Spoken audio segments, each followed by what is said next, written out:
Good afternoon, everyone, and welcome to our free webinar on basics of succession planning. We are just waiting for a few more attendees. So let's just give them a few more minutes and then we'll start with our session for this afternoon, okay?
Okay, again, good afternoon, everyone, and welcome to our session on basics of succession planning. Now, for those who are joining with other team members, please make sure if your team members or your colleagues hindi sila pinapapasok sa room, please make sure that you get them to make use of their first name and full name. Okay.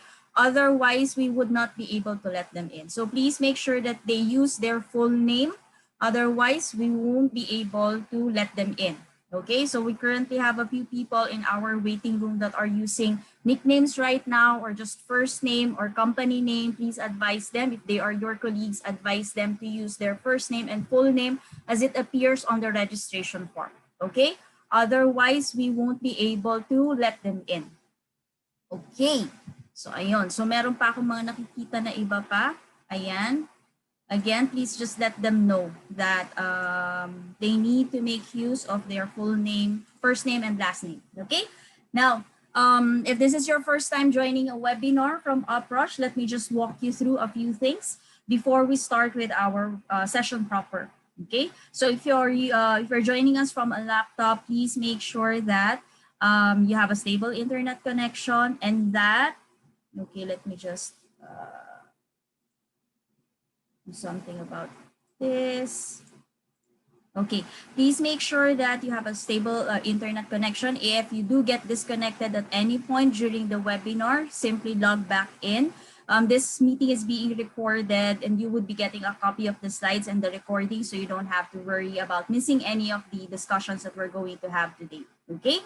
At the same time, this will be a very, very short and very quick session. We have a huge crowd right now. We are expecting about 100 participants. We won't be having any breaks, so we would go through all of the session. Diretso tayo for this afternoon. 3 hours na tayo. We'll try to make sure that we are able to provide you with all of the information that we have. Now, this is a free webinar, but still you will be getting a certificate of attendance once you're able to finish the whole session. Okay, at the same time, if ever you do have any questions at any point during our webinar, you can make use of our group chat to send in those questions. Everyone has been muted. So if ever you would like to speak up, just make use of the group chat para hindi tayo masyadong maraming background noise. We would keep the mic only, or we would allow only the speakers to unmute themselves. Other than that, wala na pong ibang po pwede magsalita. Okay, we're going to have 2 speakers for this afternoon. I will be handling the basics of succession planning, and then I'll have one of our colleagues from Accendo who would be handling a few discussions on how you can automate actually succession planning and the practice of talent management. Okay, so there you go. Okay, I think I have covered all of the basics as far as Zoom is concerned right now. Okay, I am still seeing a few people. I think we have already, okay. I'm still seeing a few people on the background in our waiting room. So pag mga kasama niyo po yung nasa waiting room, please just let them know that they need to make use of their full name in order for them to be allowed inside the room. Okay, ayan po. Okay, so let me just start off my video so that you can focus on the slides that we have here right now. Okay. Now, before we begin, I would just like to thank some of our sponsors for today. JuanTax. So if you're looking for a platform that can help you with your tax filing, JuanTax is the platform for you. This is cloud-based, and you would be able to file all tax forms, including 1601C, and even yung mga tax annualization natin, it can be filed through JuanTax, so you don't have to worry about anything anymore. So if you're looking for a better way to handle your taxes, JuanTax is the platform for you. I would also like to thank Diaz Insurance Consulting. Diaz is an insurance provider. They are a broker. They handle both life and non-life insurance. If you're looking for the best HMO coverage, Diaz Insurance Consulting can help you with that in order for you to get the right insurance for your business. And I would also like to thank Duopharma. Duopharma has actually been a partner of UpRush for quite some time. Duopharma provides a number of products that can help you in ensuring the health of your, not just the health of your employees, but the safety of your premises. So lalong-lalo na ngayon na COVID na marami tayong mga empleyado na kailangan na pag pumasok sila sa opisina ay talaga naman pong super sanitized, not just the office, but they also need to make sure that they sanitize yung mga kamay nila bago sila pumasok sa opisina. Baka mag-ECQ na naman po ulit tayo. Duopharma can partner with you and help you with that. Okay? And of course, hindi po mawawala sa ating mga partners. MoveUp. MoveUp is a micro-learning platform. If you're looking for a way to have your employees go through trainings on their own pacing, MoveUp is the platform for you. It's a gamified approach to learning. It doesn't consume a lot of your employees' time. They can learn on the go. They can do it on their off time. At hindi ito nagtitake ng about more than a few minutes. It's micro-learning. So, konti-konti lang siya. So, mas nag-stick yung learning dun sa inyong mga employees. So, if you're looking for an online platform, cloud-based platform that can help you with the training of your employees, I would suggest that you try MoveUp. MoveUp can be downloaded from iOS as well as from your Android devices. Yan. So kung naghahanap po kayo, pwede po ninyo i-consider si MoveUp. Eh sino naman po si Uprush? Uprush is actually an HR solutions and services provider. If this is your first time joining a webinar from Uprush, we actually provide a number of HR solutions and services end-to-end, not just yung mga webinars namin. Some of you have attended our previous webinars. We would also like to introduce to you our other services. We also do executive search, payroll services, in-house training, and we also do consultancy in the area of job evaluation as well as in salary structuring. Ayan. So sino po ba ako at ano po ba ang ginagawa ko dito sa harapan nyo? I am actually Rona Florentino. I've been an HR professional for more than 2 decades now. I am the president and CEO of Uprush and was also the former associate HR director of CSS Corp, a BPO company located in BGC, and the former HR director of Gameloft Philippines, a mobile gaming company located in Makati. At least the Philippine office is located in Makati, but our head office, the head office of Gameloft, is actually located in France. I've been named as one of the top 101 most fabulous HR tech leaders last year, and number 61 in top 100 Filipinos to follow in LinkedIn for inspiration and learning. At the same time, I was also named as one of the top 100 Filipino women in LinkedIn to follow. Ayan po. So as with all other webinars, whenever we start, kung yung mga naka-attend na dati, usually ang tanong ko dito is, why are you here? What is it with the current topic that made you interested? Bukod sa dahil libre po siya. Ano yung dahilan? Bakit kayo interested na umattend dun sa webinar natin right now? Anyone would like to share their thoughts via our group chat? Ano po yung reason why you wanted to attend the webinar that we have right now? Anyone would like to share? Okay, we actually currently have about 36 attendees, excluding 35 attendees, excluding our speakers and our Uprush staff for today. So meron dapat akong 35 na inaasahan na sasagot sa ating question. Ano po yung reason why you wanted to attend yung ating pong topic for this afternoon? Topic is interesting and always a challenge for HR professional. I agree, Rosemary, that's very true. Wanted to know how to process succession in company, learn best practices in the implementation of succession planning. Alam nyo ba na isa sa mga nakakagulat pagdating dito sa Pilipinas, pagdating po sa succession planning, is that not many companies are actually aware of how to do succession planning. Okay, we are planning to resume the succession planning here in our company. It's good timing. Nice, that's good. That's good. If you already have a succession planning process in place, that's good, because a lot of companies here in the Philippines do not know how to do succession planning. Okay, so that's one of the challenge that we have right now. People keep talking about succession planning, but they are actually referring to another thing, or what we mostly call as replacement planning. The thing is, succession planning is not the same as replacement planning. And here in the Philippines, there's very little appreciation of what succession planning is all about. Right? So that's a very good reason. I'm here because I know that this will be packed with learning and this will be helpful to an HR professional like me. True. Resignation and retirements during this time. Correct. Jean, actually, isa sa mga challenges natin right now, because of the pandemic, a lot of companies have experienced resignations, a lot of companies have experienced termination kasi kailangan na magsara o kung ano pa man. And some companies, because they already have a workforce na medyo tumatanda na, the tendency now is to prepare for their retirement. So dito pumapasok, ito yung kagandahan ng succession planning kasi it will help you now transition kung sino man yung susunod or yung next in line dun sa mga magre-resign or nagre-retire.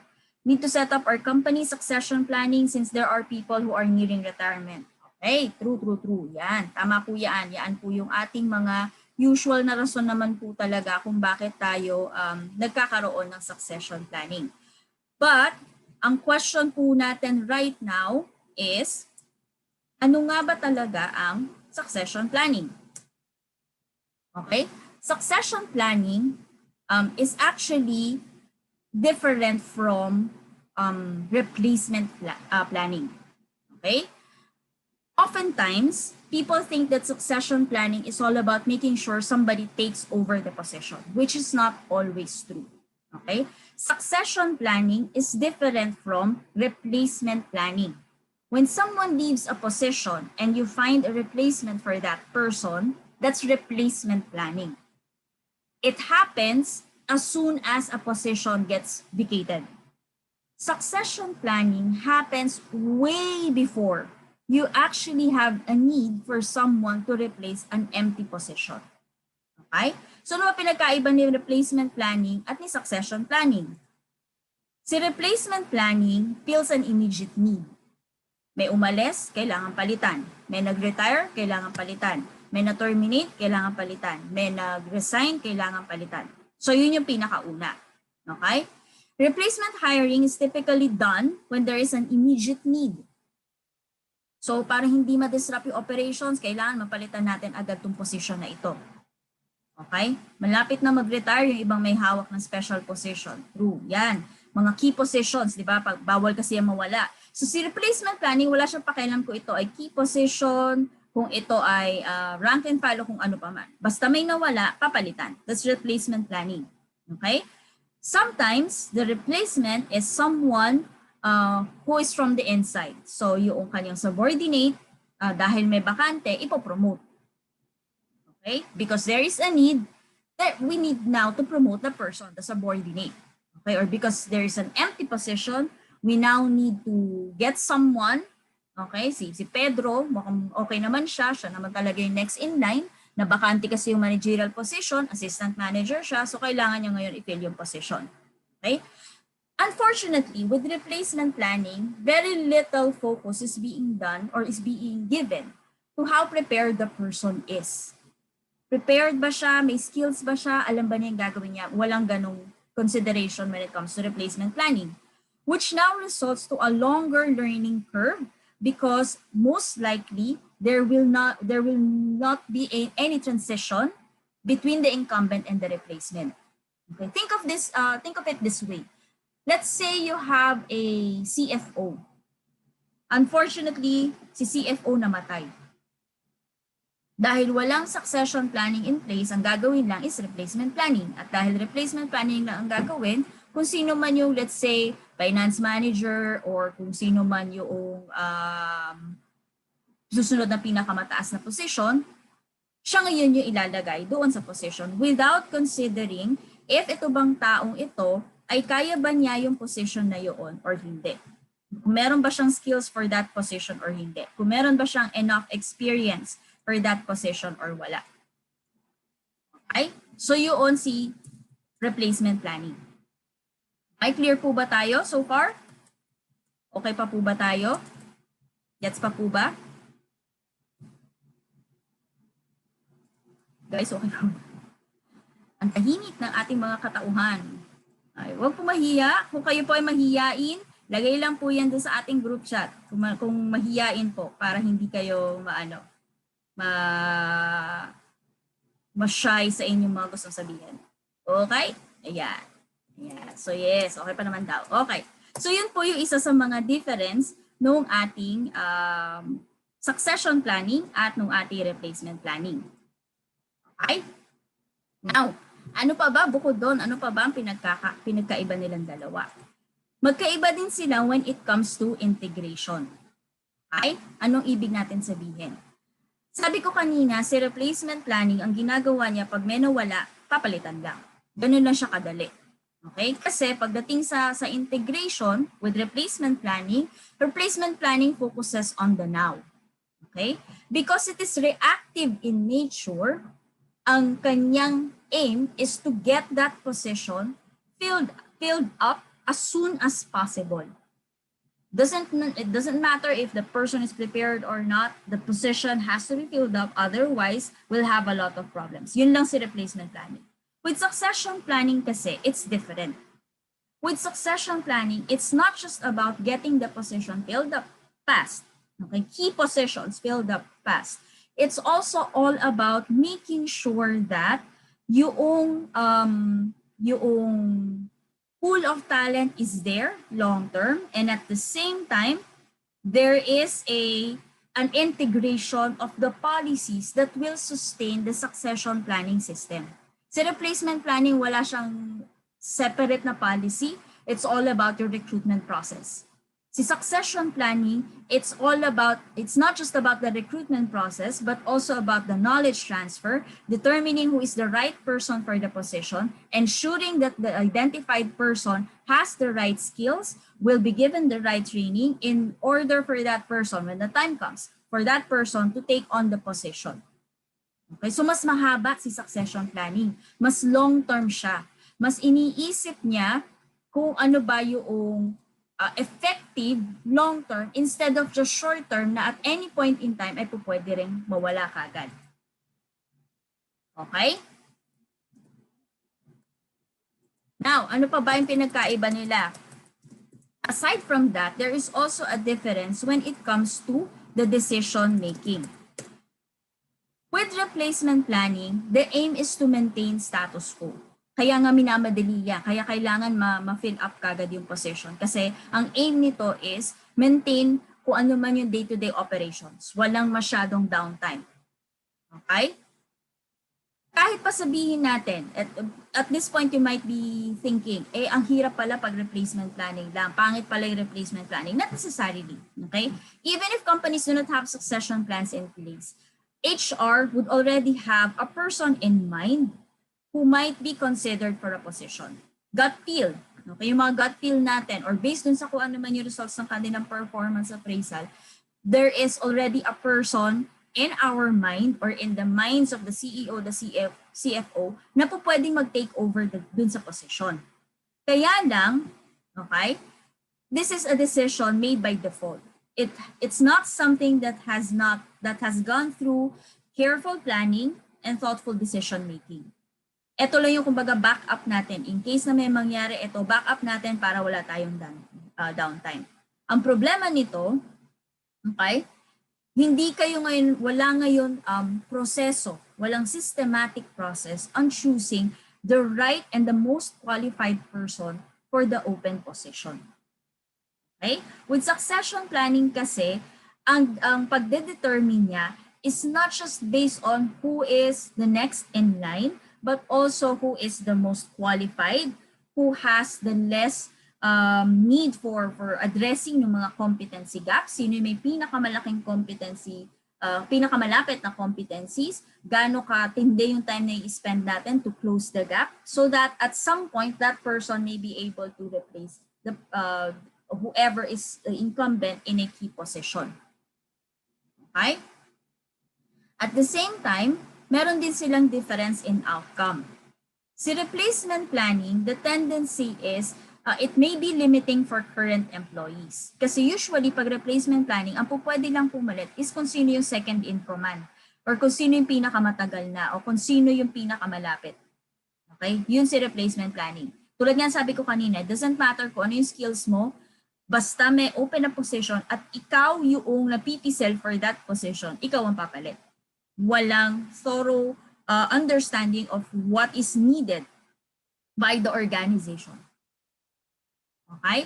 So, kung ikaw ay isa do sa mga simpleng mamamayan lang, let's say rank and file ka, and the vacant position is for a chief finance officer, most likely you will not be considered for the position. Okay? Or let's sabihin na natin na yung position is for finance manager lamang at ikaw ay simpleng rank and file lang. You will not be considered for a finance manager position simply because you will be overstepping and bypassing a lot of positions. Okay?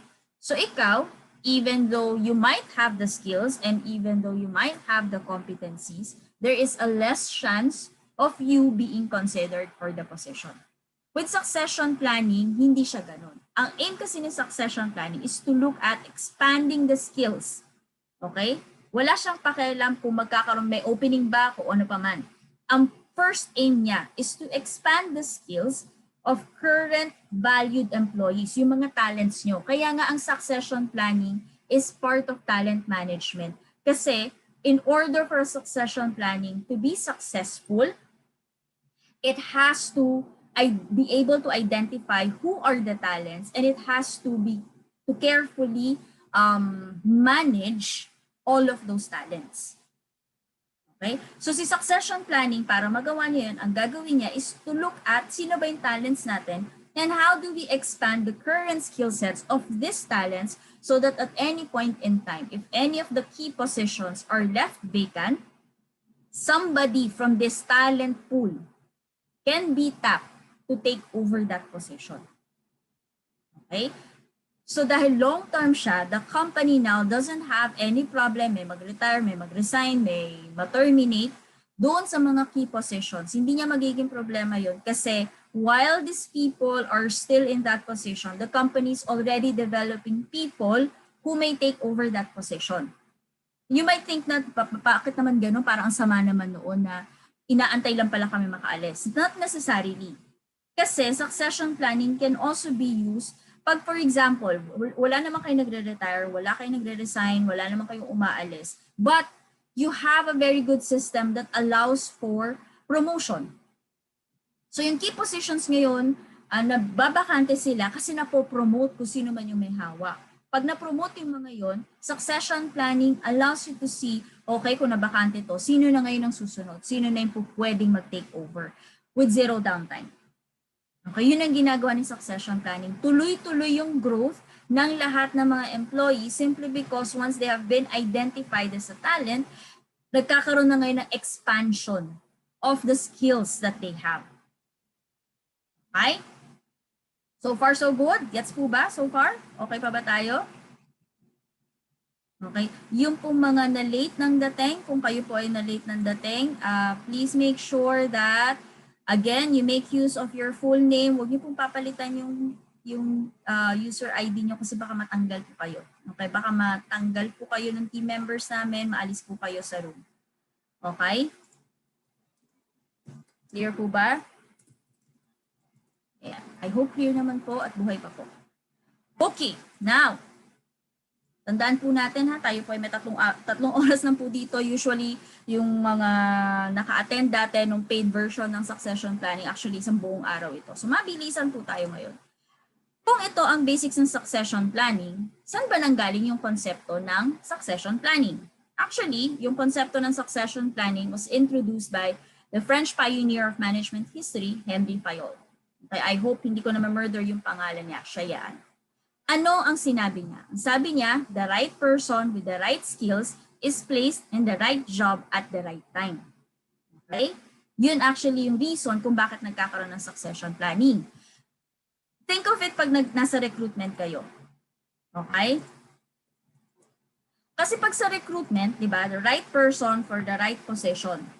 Okay? Pero that's when you are hiring someone from the outside. Succession planning is very similar to that. Kasi with succession planning, hindi ka man nag-hire from the outside. You're actually looking at the pool inside and figuring out sino ba dito ang pwedeng i-consider for the key positions. So it has to be the right person with the right skills being placed in the right job at the right time. Okay? You have to identify within your employees who is the right person with the right skills that may be considered for the right job when the time comes. Okay? That's the basic principle of succession planning. Now, bakit importante si succession planning?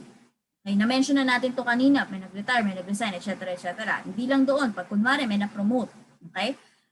It is important that no matter what the size of your company is, you do succession planning because, lalo na dito sa Pilipinas, 2/3 of family-owned business will not survive leadership change.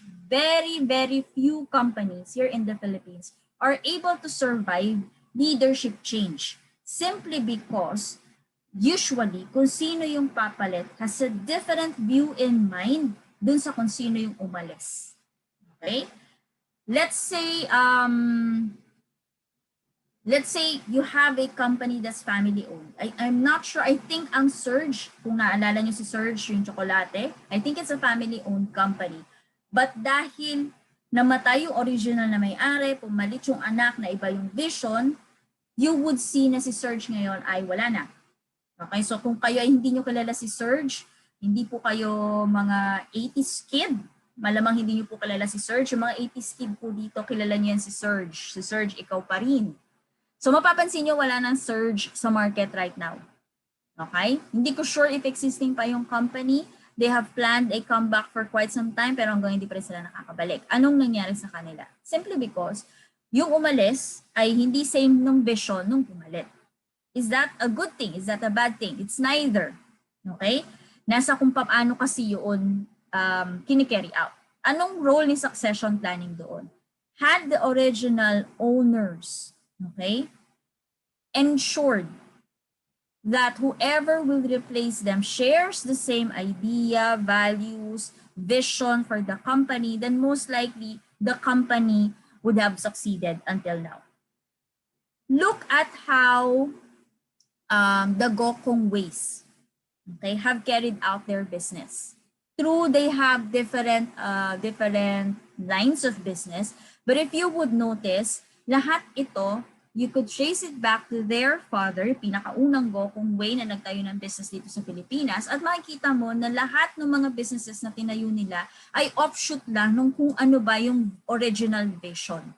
Okay? They did not stray far from it, how they wanted to carry, how the original, okay, yung pinakaunang Gokong Way na business person dito sa Maynila, kung paano niya gustong i-carry out yung business, tinuloy lang ng mga sumunod na generations. That is actually a good succession planning. Okay?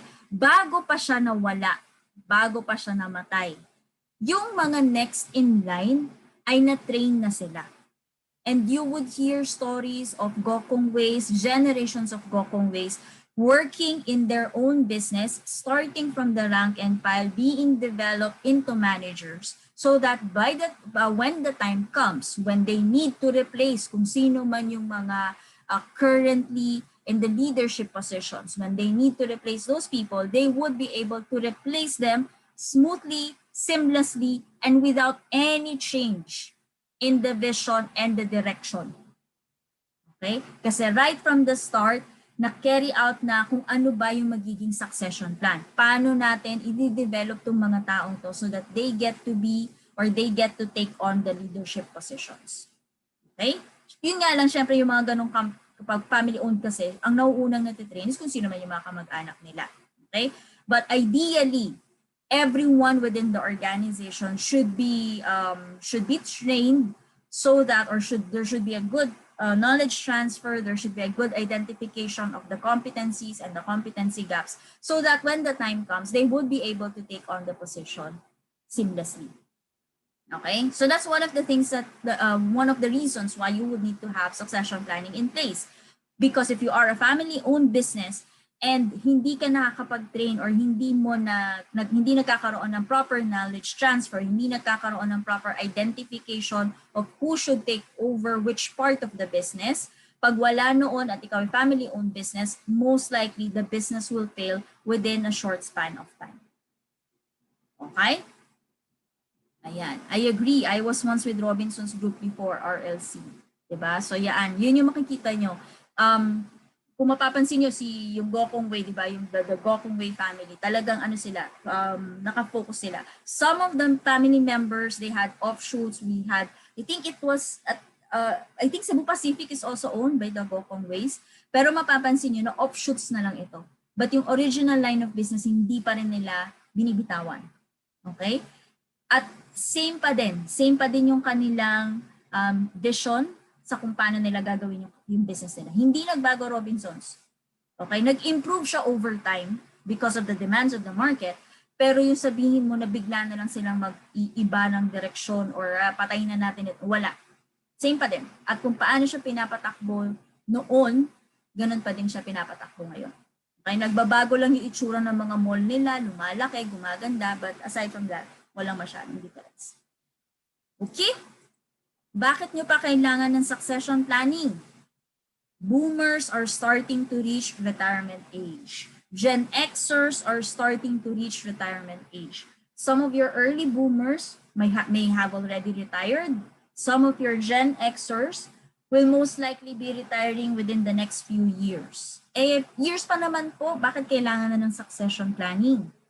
Years pa bago sila mag-retire, but dapat ngayon pa lang natitrain na kung sino yung papalit sa kanila. Na-identify na sino yung pumapalit. Sino yung pwedeng pumalit. Okay? At kung sino man yun, dapat nakikita na ano ba yung tendency nito to stay, ano ba yung tendency nito or yung ability nito na to learn, ano ba yung mga competency niya, ano yung competency level niya, ano yung competency gaps. Okay? Because pag ito ay hindi naiwasan, okay, there will be a vacuum in your management level. At the same time, meron actually side effects in succession planning that very few people often see. If you have a good succession planning in place that has been cascaded to all of your team members, studies have shown that there is actually a 62% chance that there will be more engagement within your organization if the employees are aware that they may be tapped for higher position. It gives them motivation kasi. Mahirap kasi, especially dito sa Pilipinas, di ba? Lalo na ngayong pandemic, alam naman natin that there are companies na parang ang hirap ng promotion, ang tagal ng promotion. But if you have a succession plan in place, it gives your employees the idea and the belief that anyone, sabi nga sa Ratatouille, di ba? Anyone can cook.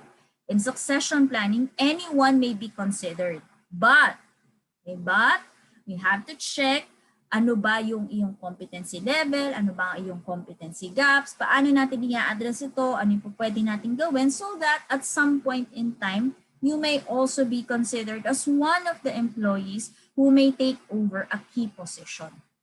So imagine mo yung mararamdaman ng mga empleyado nyo pag alam nila na, uy, pwede pala kaming ma-promote, pwede pala na at some point in time, ma-consider ako for a managerial position. Diba? Ibang epekto nun. So now, your employees get to be more engaged, get to be more conscious about their competencies, their performance, the trainings that they need to undergo para at some point, di ba, kung pwede ko naman i-fast track yung aking promotion or being considered for a key position, why not? I'll learn all of this para at some point, pag umalis si boss, pwede akong pumalit. Okay? Now, kaso, syempre, tayo bilang HR, challenge ngayon ito sa atin. Okay? Ano ba yung mga challenges natin? Bakit tayo nahihirapan sa succession planning? Bakit tayo nahihirapan sa talent management? Bakit tayo nahihirapan sa paghahanap ng kung sino ba yung pwede nating ipalit for a particular position? Number 1, okay? Demographic changes, talent scarcity, lalong-lalo na ngayong pandemic. Prior to pandemic, medyo mas madali ang succession planning. Bakit? Kikita-kita tayo sa opisina eh. Madali nating na-observe sino ba yung mga performing, sino yung hindi. Kaya lang, syempre, pag ino-observe mo lang at wala ka naman proper documentation, madali din naman na makita kagad yung mga nagpapanggap ng trabaho kontra or as opposed dun sa mga hindi naman talaga nagtatrabaho, talagang pabibo lang naman pala. Ay hindi naman pala talaga okay sa trabaho. So because of these changes in the demographics, okay, mas mahirap na ngayon ang succession planning. And if you're going to do it on your own, mas challenging siya. Okay? So you have to go through a lot of documents, and you have to make sure that you focus on the productivity, which is harder to monitor now because most of the companies and most of the employees are working from home. At the same time, it is now a challenge to find talents because of scarcity. Paano po nagkaroon ng scarcity? Bakit kumonti ang talent? Wala naman pong nagbago. Bakit ang konti ng talent? Ang daming unemployed, pero ang konti pa rin ng talent. Okay? Because now, you don't only have to compete with other companies for employees, you also now have to compete with companies that look for freelancers. Okay? Yan ang isa sa mga challenge na binigay ng pandemic. Because the employees now have a taste of what it's like to work from home. Okay? They now have an idea na hindi ko naman pala kailangan pumasok sa opisina. Pwede naman pala akong work from home. Mas hindi pala ako stressed out if I would be working from home. Okay? And because of that, mapapansin nyo, siguro sa recruitment nyo, napapansin nyo na to, that whenever you reach out, okay, to applicants, ang unang tanong sa inyo, work from home po ba ito? Until when? Permanent work from home po ba ito? Yan ang tinatanong sa inyo. Bakit? If I am the employee, bakit ko pagugustuhin yung papasok ako sa opisina, considering na number 1, wala pa akong bakuna, wala pa yung vaccine. Number 2, pag sabihin na natin na 100% vaccinated na lahat ng Pilipino, wala ng pandemic, traffic naman ang kakalabanin ko. Number 3, travel ako, papuntang opisina, pagdating ko sa opisina, wala akong trabaho talaga yung focus ko, whereas pag nasa bahay ako, pwede akong magtrabaho habang nakabukas si Netflix. Pwede akong magtrabaho habang yung isang computer ko or yung desktop ko sa bahay na hindi naman binigay ng kumpanya ay naka-open doon yung aking mga computer games para pag nabuburyong ako, pwede ako mag-computer games. Bakit ako mag-risk na maglumayo pa? Itong work from home, I am with my family. Okay? So now, your talents are seeing all of this. Now, your talents are not your usual employees. Talents are different from the usual employees. Everyone can be an employee, but very few people are talents. And you have to be able to identify who those talents are. Talents, simply put, are those who are high potential and high performing individuals. And if they are high potential and high performing individuals, all of these options, sure na sure ako, nakita na nila yan. I have this particular talent, I can do this from the comfort of my home. Bakit pa ako hahanap ng kumpanya na kailangan kong pumunta sa opisina? Pwede ko naman gawin yung trabaho ko dito sa bahay. Okay? So yan ngayon na isa sa mga challenge nyo.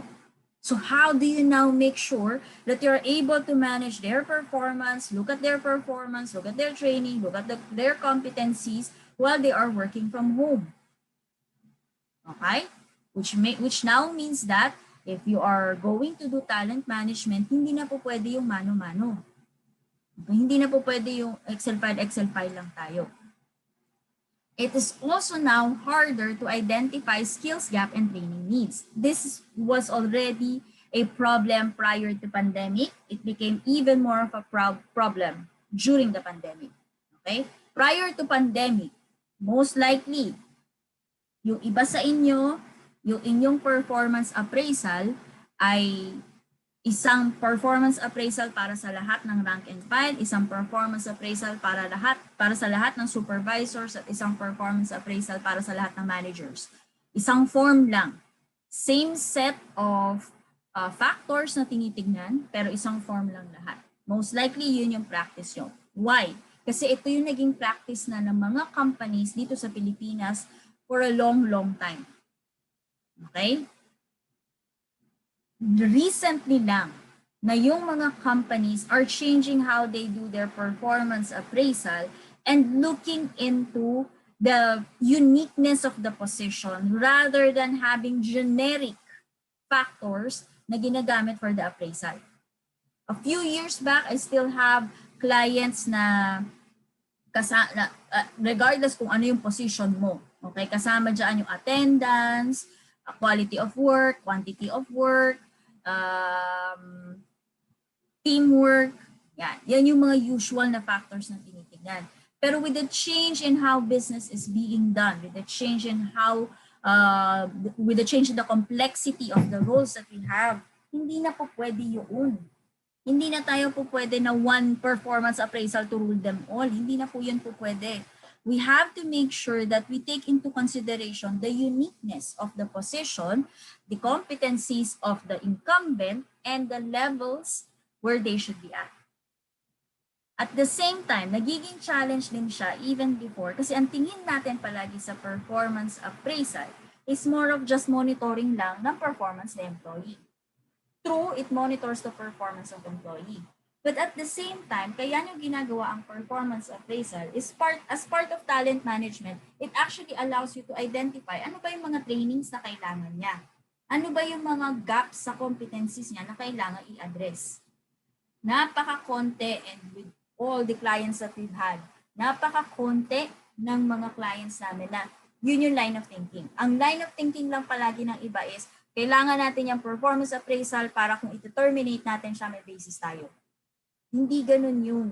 Kaya kayo nagpe-performance appraisal para alam nyo paano nyo susuportahan yung empleyado para maging productive siya. Okay, anong trainings ang kailangan, ano yung mga gap, paano natin i-address yun.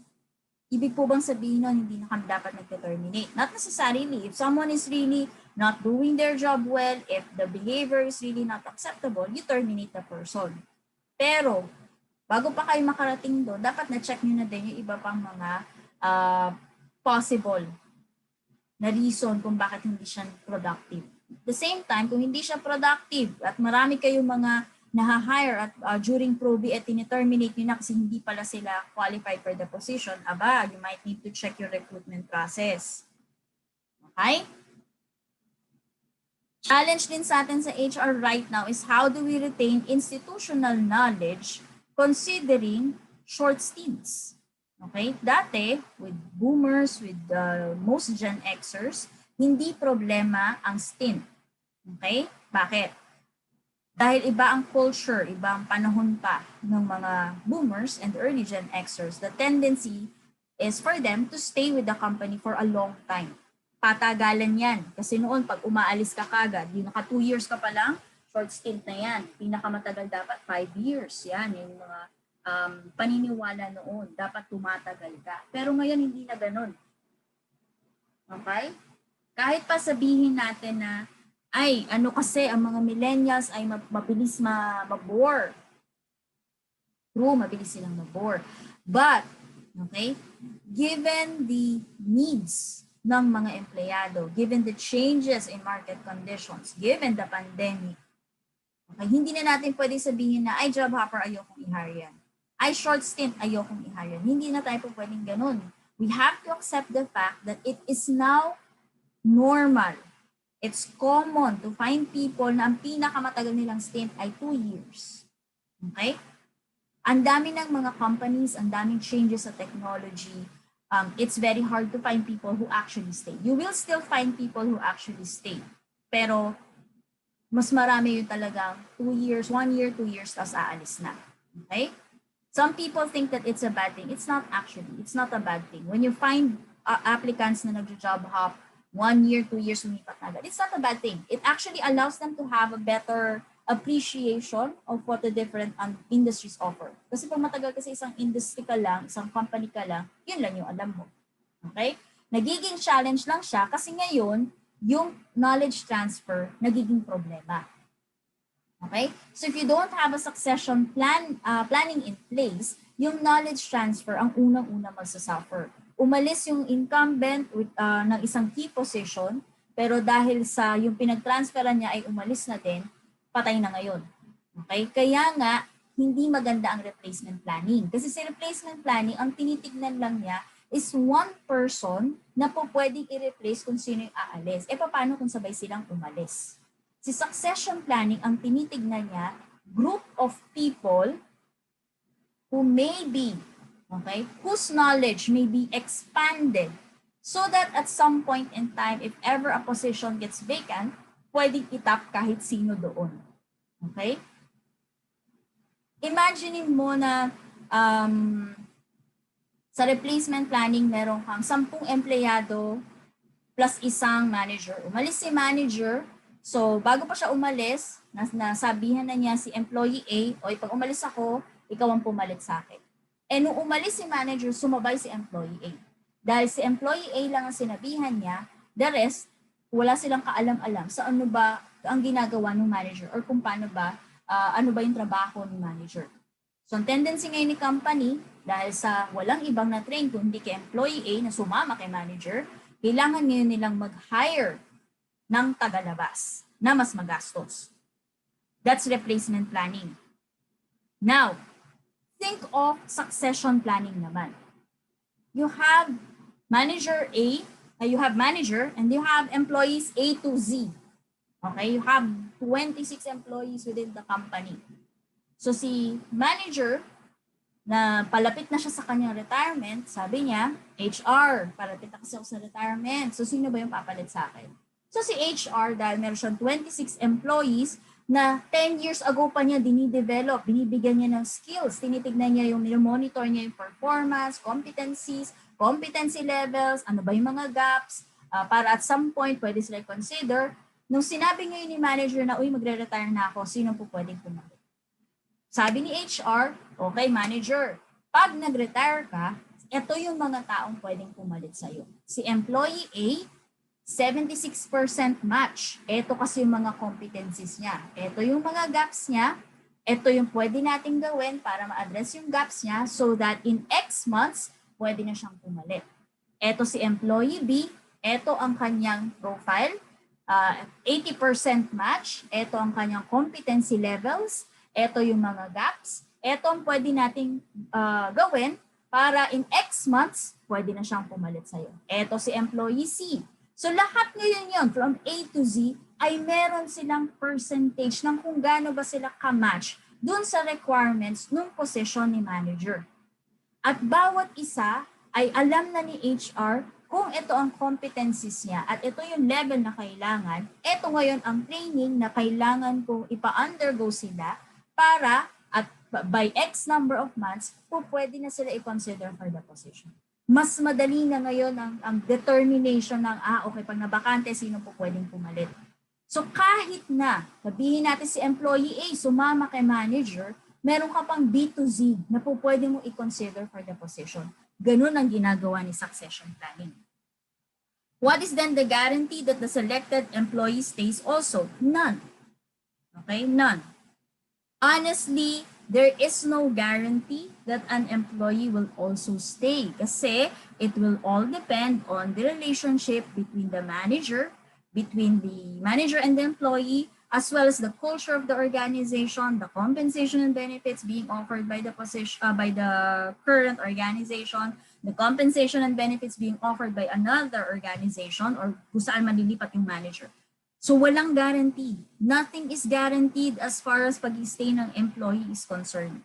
Okay? But because there is no guarantee, if you now have a succession plan in place, you can now have options in case na umalis yung isang tao. Hindi ka tied kay employee A lang. Meron kang B to Z na options na po pwede mong tignan as replacement sa kung sino man yung magre-retire na. So makikita mo kunwari si manager pa-retire na in 5 years. I still have 5 years to develop employee A to employee Z. 1 month prior to retirement, okay, ito na yung mga percentage nila. Nandito na sila. Sino yung pinaka-okay? Si employee C, okay, pwede na nating sabihan si employee C na i-consider siya for that. Okay? Pwede tayong magkaroon ng assessment. Ready na nga ba siya talaga? Baka naman ito ay based sa records niya, ready siya, pero pag binigla mo siya, natataranta siya. So let's do an assessment for employee A to Z para malaman natin kung talaga nga bang kaya na nila yung position na yun. So meron kang assessments, not just their performance history, mas solid ngayon yung basis mo in determining si employee C nga ba, si employee D ba, si employee F ba.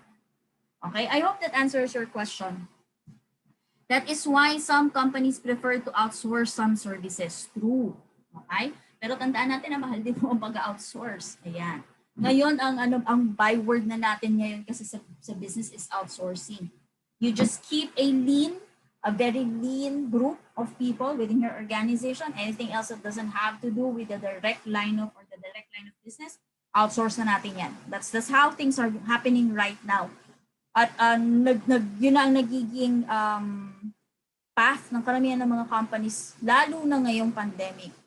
Honestly, we've had a number of clients na nag-start sila noong una parang consultancy lang until such time na yung buong HR process nila, meron lang silang isang HR coordinator sa loob, and then the rest of the process, approach kayo na nga ang gumawa nito para hindi na kami hirap. Hindi na kami nag-iisip pa, wala na kaming iba pang problemahin. Pirma-pirma na lang, pag okay, go na kagad. Okay? Outsourcing is actually one of the options na talaga naman pong kino-consider na ng mga companies right now. Okay. So ano pa ba yung mga challenges ng mga companies ngayon or ng HR ngayon? Okay. Nagkakaroon din tayo ng challenge, lalo na ngayong pandemic. How are we going to boost morale and retention? Yan. Nung nag-start ang pandemic, ang isa sa pinaka matunog na topic that we had is retention. How do I retain employees? Takot sila, ayaw na nilang bumalik sa work. How do I retain them? Okay? You retain them by making sure that you have a good succession plan in place. If they know that no matter what happens, there is a path for them, pandemic man, hindi pandemic, that there's something that they can look forward to. Not just in terms, ito kasi usually iniisip natin na in terms of career growth. Hindi, not just in terms of career growth. Dapat may path sila in terms of career growth, may path sila in terms of compensation and benefits, may path sila in terms of learning and development. Lahat, dapat nakikita nila na, hindi ako forever nandito. There's something that I can look forward to pagdating ko ng second year, third year, fourth year, fifth year with the company. Bakit ang mga companies hirap sa retention? Kasi minsan, pag nagagawa sila ng programs, let's say compensation and benefits. First year, ayan, ang daming benefits. So upon regularization, may HMO coverage, may insurance, may leave credits. Upon first year, may increase. Upon second year, increase na lang. Third year, increase lang ulit. Fourth year, ayun, increase lang ulit. Fifth year, may milestone na na 5,000 lang naman o kaya ballpen na Parker. And then after that, is there anything else that I can look forward to? Wala na. Increase na increase. Why is it that increase is not a good motivator? It's a short-term motivator. At the same time, hindi naman kayo po pwedeng mag-increase na sobrang laki. On the average, companies only, at least here in the Philippines, on the average, our increase plays around 10 to 15%. 15% medyo mataas na nga yun. Okay? 10 to 15% lang. So imaginein mo kung magkano yun pag maliit lang ang base mo. Sabihin natin na ikaw ay kumikita lamang ng, let's say, 15,000. Okay? So yung 15,000 mong yun, pag dinagdagan ko yan ng 15%, 17,250 lang yan. Kakainin pa yan ng ng mga deductions. At some point, pag lumagpas ka ng 20,000, kakainin na yan ng taxes. Okay, yung tax natin, magkano yung rate noon? We start at 20%. Pinakamataas natin right now is at 35%. So, diba? So, hindi siya magandang pang-retain ng mga empleyado. But, kung ang aim ng company is to make sure that they can replace someone, so, bibigay namin sa inyo lahat ng trainings na kailangan nyo, umalis ka man dito, assured ka na kung saan ka man lilipat, mas kaya mo yung position, mas malaki yung susweldohin mo kasi we have trained you for that. Bakit naman po ganun? Bakit kami yung magte-train? Aalis naman sila. Which brings me to my point about talent identification. You need to know who your talents are because your talents should be where your budget is. Okay? Ang practice natin dito sa Pilipinas is if we have a budget of 500,000 pesos, okay? May budget tayo ng 500,000 for training. Manager, sinong gusto mong i-train? Manager B, sinong gusto mong i-train? Manager C, sinong gusto mong i-train? Tatanungin natin sila, sinong gusto mong i-train? So si Manager A naman, titingnan yung mga empleyado niya, team members niya, guys, sino sa inyong gusto mag-training? Ay, boss, gusto ko ng ganitong training. Boss, gusto ko ng ganitong training. Okay, sige, HR, ito yung mga training na gusto naming attendan. Ganun natin ginagawa yung training. Or gagawin natin, okay, survey. At training needs analysis tayo. Ano sa tingin mo yung training na kailangan mo? Ano yung natandaan mo na training na ginawa last year? Ano yung mga training na gusto mong i-undergo para sa taon na ito? Ganon tayo mag-training. Or bumaba ang performance. Ay, parang nakalimutan na niya kung ano yung basics ng kanyang position. Pa-training tayo dyan. Ay, parang meron tayong mga ipopromote na leaders. Pa-training tayo dyan. Okay? Without necessarily looking into, wait lang, eto bang ititrain ko ay dapat ko ba siyang pagbuhusan ng panahon para sa topic na ito? Pagbuhusan ng budget para sa topic na ito. Gaano ba siya ka-responsive sa training? Okay, that's the first thing that you have to ask. Gaano siya ka-responsive? Kasi, and I have actually experienced this a lot of times. So you know that we offer public webinars. We've had a lot of attendees attend, and usually after training, we have exams. So yung mga naka-attend na dito ng training, alam niyo yan, meron kayong assignments that you have to submit. Except for particular na topics na na hindi naman kailangan ng assignment kasi may mga computations yan na siya during the webinar itself. So let's say one particular training is the HR Bootcamp. Yung HR Bootcamp, meron kayong isasubmit na assignment doon eh. Swerte kayo kung na-attendan nyo is yung face-to-face pa. Kasi yung mga online, may assignment na yun na kailangan isubmit. Mapapansin nyo na let's say we have about 70 attendees, only 10 will submit their assignment. Okay. Bakit? Kasi yung iba hindi nakinig. Hindi nila alam na may assignment. So magtatanong sila na, Mami, wala pa po akong certificate. Di ko pa po nakuha yung certificate ko. Submit mo yung assignment mo. Ay, ano po yung assignment? Okay? Ito yung sinasabi ko. Okay? You have to make sure that yung binabudgetan nyo, okay, is para doon sa tamang tao. Kasi ang tamang tao, the talents, these are people who have high potential and are high performing, and they also respond well to training. Now, they may not respond to, let's say, classroom type training. They may respond more to, let's say, coaching, mentoring, or they may respond more to being given stretch goals. Okay? Pero these are all part of learning and development. Okay? So, kailangan nyo ngayon yun in order to boost morale and retention. And of course, last do sa mga challenge natin is replacing unique or highly specialized competencies. If you are in a niche business industry, yung mga super konti lang kayo na nagpo-provide ng ganong service. Okay? Ang hirap pag nawalan ng tao. I remember we had a client before na ang problema nila is getting agricultural technicians. Okay? Simply because there's only one school, at least during that time, hindi ko sure if nadagdagan na ngayon. There's only one school during that time that offers a degree in agricultural technology. UP Los Baños lang. At per batch, 10 lang ang gumagraduate. Okay? 5 hanggang 10 lang ang gumagraduate. Pero, merong about 15 companies here in the Philippines who are in need of agricultural technicians. So, tinitira nila yung mga aplikante with high salary, better benefits, pataasan sila ng pataasan. Okay? At some point, nag-work yun. Pero, syempre, may cap din naman yun. Hindi po pwede magpataasan kayo na magpataasan palagi. So they have to find better ways. Okay? Plus, nung pumasok na yung mga millennials sa market, and most millennials, some millennials, ay hindi naman talaga namumotivate ng pera. They are there for the experience. They want yung talagang growth in their career, in their profession, or personal growth at times. So they are changing how the game is being played. Okay?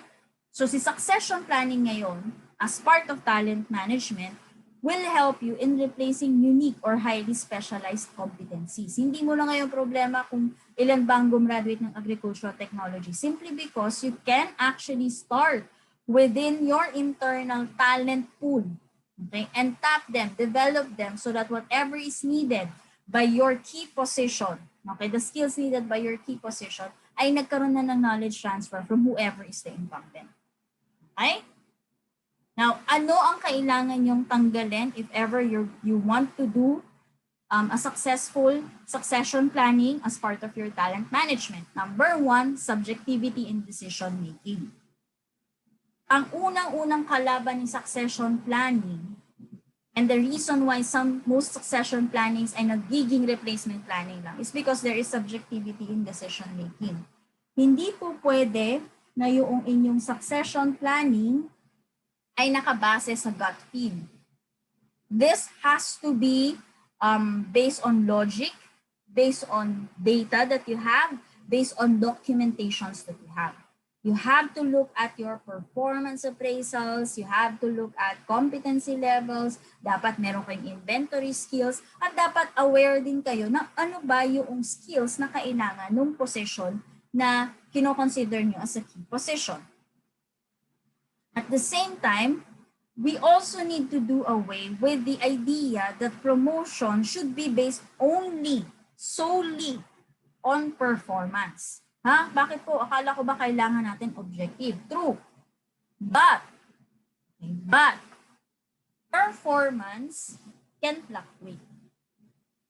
Okay? Pwedeng mag-ibang performance. If you're going through something personal, mabigat, namatayan ka o kung ano pa man, most likely your performance will suffer. And if your performance suffers, does that mean na hindi ka na talent? Of course not. It only meant na during the time may pinagdadaanan ka. So hindi ka lang sa performance nakabase. You also have to look into ano ba yung capability ng tao. Okay? Ano ba yung competencies na meron siya? Ano ba siya mag-respond sa training na binibigay sa kanya? Ano ba yung kanyang, aside from the performance, ano ba yung ano yung attitude na meron siya? Ano yung potential na meron siya? Okay? You also need to look into that, not just on the performance. At the same time, we don't do succession planning dahil lang sa may bakante. Kasi if you do succession planning dahil lang sa may bakante, ang tendency ngayon is replacement planning ang mangyayari. Succession planning is an ongoing effort. Okay? Hindi siya one time, big time lang. It's an ongoing effort to make sure na yung inyong mga tao have the necessary skills para pag may nabakanting position, internal hiring palagi, especially for key positions. Okay? So paano ba natin gagawin ang isang successful na succession plan? First, First, you have to make sure that there is a proper identification of key position. Now, you don't do succession planning for all positions within the organization. For example, entry-level positions, yung mga staff level, hindi mo kailangan ng succession planning dyan. Okay? Pwede kang mag-hire niyan sa labas. Bakit doon i-hire sa labas? Siyempre, entry-level yun. Wala kang po pwedeng i-move internally para mag-handle ng entry-level position. The only way to fill up an empty or a vacated entry-level position is to actually hire someone from the outside. Now, why should you focus on hiring someone from the outside for entry-level position? Kasi mas cost-effective siya. Kesa sa mag-hire ka from the outside for a key position, mas magastos siya. Okay? Mas muna, pag kunwari ang hinahire mo lang ay entry-level positions palagi. Kasi hindi ka hirap sa paghahanap. Kasi usually, entry-level positions, marami kang pool niyan sa market. At the same time, dapat proper identification rin ng kung sino ba yung successor or successors. And in here, you would need the help of platforms in identifying who are the most likely successor for a particular position. Okay? At kung sila yung pinakamalapit, ano yung competency levels nila, ano yung competency gaps nila, ano yung kailangan nating gawin to further bring them closer dun sa requirements ng position. Okay? Of course, for that to happen, there should be a proper identification of job requirements. Ano ba yung kailangan ng position? May job description naman po kami. Hindi po job description na sinasabi ko. Okay? Your job description will contain your duties and responsibilities, will contain your qualifications. It will have all of that. But it will not reflect the kind of personality that will endure with the group, with the organization. Okay? Nakakayanin kung sino man yung mga taong makakasalamuhan niya. Yun ang importante. Okay? So dapat yung personality niya is a match, yung skills niya is a match, at yung attitude niya is a match. Okay? And dahil we are dealing with competency gaps, there should be competency building. Walang tao na 100% competent. Wala. In the same manner that there is no machine that's 100% efficient. Walang 100% efficiency pagdating sa machine. Nakadaming factors. Kaya walang 100%. Ganun din sa competency. Walang 100% competent person. Okay? There will always be a gap. The challenge is ensuring that the gap is not too wide sa kung ano may requirements ng position. Paano natin mako-close yung gap? Paano natin mapapaliit? Okay? Walang 100% na competency simply because nagbabago business, nagbabago needs, nagbabago requirements, nagbabago din yung levels of competency na kailangan.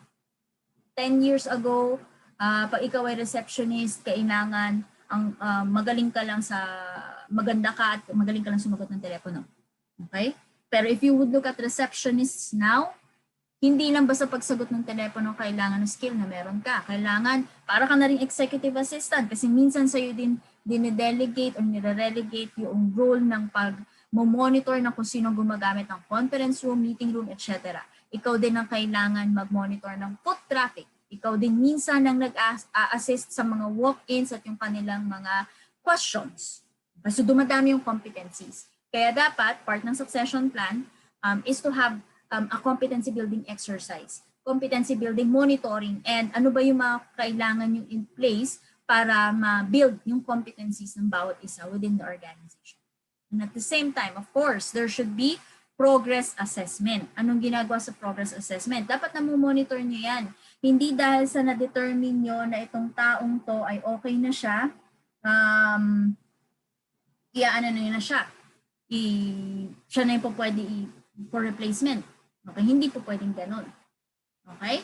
Kailangan, kung sino man yung natatap nyo for a particular position, tinitignan nyo rin yung progress niya, yung competency niya, ano yung mga ginagawa nyo to build yung competencies niya, to bring it to the level na kailangan, anong nangyayari, ano yung reaction niya, gaano siya kabilis, yung learning curve niya, monitor niya dapat lahat yan.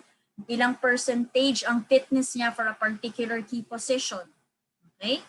In terms of not just yung competencies, in terms of personality, okay, in terms of the attitude required for the position, in terms of business acumen, nasaan siya. Okay? And if we apply this particular training, anong nangyayari sa kanya? Is there an improvement? Nagre-respond ba siya positively? Okay, so all of these are key ingredients of a good succession plan. Okay? May question po ba? May question po ba so far? Okay pa po ba tayo? Buhay pa po ba tayo?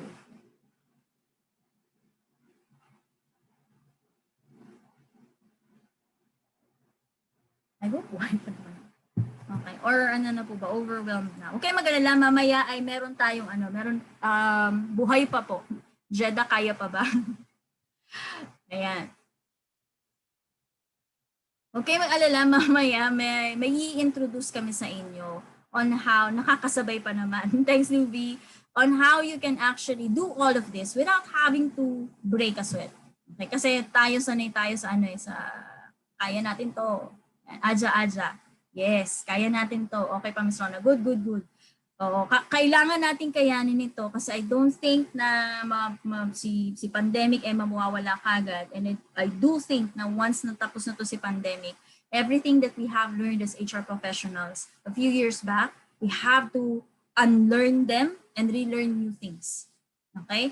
At lagi kong sinasabi to sa inyo, especially sa mga uma-attend before free webinar, paid webinar, palagi sinasabi sa inyo, we have to do away with the thinking na technology is something na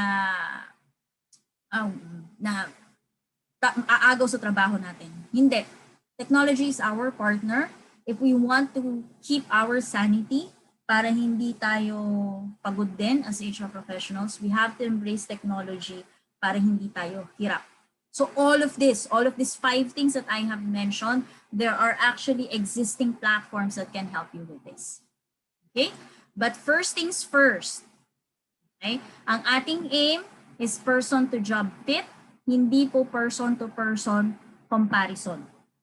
Okay? Person to job. Now, bakit yung mga platforms na naghahanap sila palagi ng success profiles? We are not actually doing a person-to-person comparison.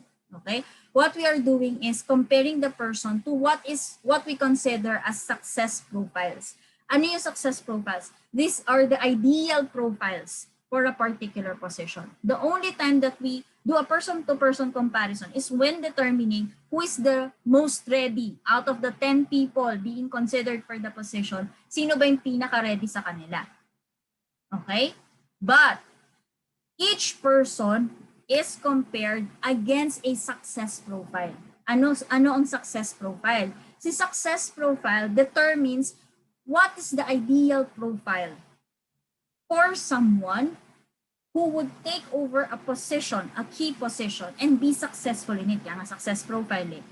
Sino yun? Anong uri ng tao? Ano yung kanyang competencies? Ano yung competency level? Ano yung skills niya? Ano yung behavior? Ano yung attitude? Lahat yun, all aspects, tinitignan to determine sino ba yung pwedeng maging successful dito sa position to. Sino yung ideal na taong yun? Okay? And this is where platforms will help you. Kasi kung Excel lang, ang tendency ngayon natin is it either takes a lot of time or babalik tayo sa person-to-person comparison. Mag-a-assign tayo ng, si Pedro, siya yung pinakamagaling natin na manager eh. So dapat lahat ng managers katulad niya.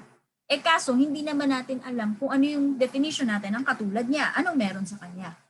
Okay? So yun yung kailangan nating tandaan. You would need the help of a tool of measurement na objective, fair, at accurate para makita mo yung output. Now kaya tayo binigyan ng mata dahil tayo ay visual by nature. You might think na hindi po kasi ako mahilig sa mga pictures. You might not be mahilig sa pictures, but your boss might be. Kaya nga tayo may mga dashboard, di ba? Dashboard, charts, etc. Yan. Kailangan natin yan to see sino ba dito ang pinaka-okay. What if a manager considers a potential replacement from a different department because he feels that necessary skills, attitudes, or qualifications are possessed by that person? What can be done to the staff in his department to manage possible demotivation? Okay. Number one, that can happen actually. If you have a succession plan in place, isa sa mga mapapansin nyo is that wala siyang pakialam kung saan nanggagaling na department. Okay? Hindi sa wala siyang pakialam, pero kung meron kang someone from another department who has everything that you need, who matches the success profile, diba? Why not consider that person? Now, pero it has to be based not just on mere feelings. Kasi sabi mo is because he feels the necessary skill. Dapat meron kayong pwedeng ipakita objective documentation that shows that the person is actually qualified for the position. Bakit mo kailangan yun? Kasi pag kayo ay nag-hire from a different department, tama ka, it can cause possible demotivation pag hindi na-explain ng tama sa kanila. So ang usual na ang ginagawa ko at ang recommendation ko dyan is way before that problem happens, dapat na-discuss na yan sa mga employees na, guys, we have a succession planning program in place. Anyone from anywhere can be considered for the position. This is your chance to determine also kung gusto nyo mag-transfer, gusto ko yung position na yon, we can help you with that. Okay? We have to be open to that idea. Na-train kasi tayo na masyado tayong yung structure ay fixed. Kung ikaw ay nasa HR department, HR ka lang. Kung ang career mo nag-start as HR ka lang. Na-bring up tayo na ganoon. We were brought up that way. Pero with the change in business kasi, dapat wino-welcome natin yung idea na anyone from anywhere can be considered for a position as long as they are able to meet the qualifications, the requirements, the success profile for that position. Now, to address the demotivation, the succession plan, way before you implement that, dapat na di-discuss na yan with the employees. Dapat na ma-market na sa kanila yung idea ng succession planning at alam nila kung ano yung role nila dun sa succession planning program. That's one. Now yun. kung kunwari, na-late kayo ng launch ng succession planning at na-launch nyo lang siya, nagkaroon lang kayo dahil nga nakikita nyo na merong mga from other departments na na pwede for the position at you would like to formalize the program. Okay? At dahil doon nagkaroon ng demotivation sa team dahil bakit na-consider yun, bakit yun muna, bakit hindi ako. Before you actually do the movement, talk to the employees. Okay? Let them know, explain to them, at dito papasok yung documentation. Explain to them how the decision was made. Okay? Imagine niyo para kayo nag-aalaga ng mga bata. Okay? Di ba yung mga bata, pag hindi nila naiintindihan, iiyak, magagalit, magtatampo. So parang ganun din. Kung ayaw nyo na magtampo, ma-demotivate yung mga empleyado, the best way to go about it is to talk to them. Guys, this position will be vacant in X number of months. We have identified someone who may replace or who may take over the position. This person is, huwag nyo muna banggitin yung pangalan, ito kasi yung profile niya, ito yung nakita namin, ito yung requirements for the position. So dahil nakita namin na merong possible match, kinonsider namin siya for the position, he will be taking over on this date. Tapos tsaka niyo sabihin kung sino yun. Okay? And then, assure the employees that now, meron kasi tayong succession planning program in place. So if ever there are key positions that becomes vacant in the future, please rest assured that we will consider anyone who might fit the success profile that we have for that particular position. Now, if you would want to be considered or if you are looking at a particular position that you would want to handle in the future, please approach us and we will help you understand ano yung mga kailangan nyo na gawin para pwede kayong makonsider for that particular position in the future. For now, ganun yung gagawin natin, but moving forward, expect na your managers and HR will work closely with you on how you can take your career forward. So, ganun niyo siya po pwedeng i-explain. Pag ginawa niyo ganun yun, ma-appreciate yan ng mga empleyado kasi personalized yung approach and at the same time, ang focus is on helping them move forward. Okay? Hindi yung wala lang, kailangan mo lang magawa yung trabaho mo, kailangan productive ka. Hindi. Okay? Ano po pwede natin gawin? How do we help you become a manager in the future? How do we help you become a vice president in the future? Okay? I hope that answers your question doon po sa nag-message. I hope you're able to get something from that. Okay? So how do you create a success profile? Now, creating a success profile may differ from platform to platforms. You're making use of platforms. Iba-iba yung way ng pag-handle ng success profiles. But if you're going to do this mano-mano, okay, gusto nyo gawin siya mano-mano, wala kayong masyadong, remember ha, ang succession planning can eat up your time. Okay? So let's say, gusto mo siyang gawin na ikaw ang mag-handle ng lahat. One good way to go about it is to identify 4 areas for a particular position. So if you would notice here in our slide, ayan po, ito po ay sorry, sumobra ako. Ayan. Ayan, okay. If you would notice, there are 4 areas here. Okay, now it's up to you what you're going to use. Okay, this is just an example. Okay, so makikita nyo meron ditong leadership, may functional or technical, may cultural fit, at merong agility.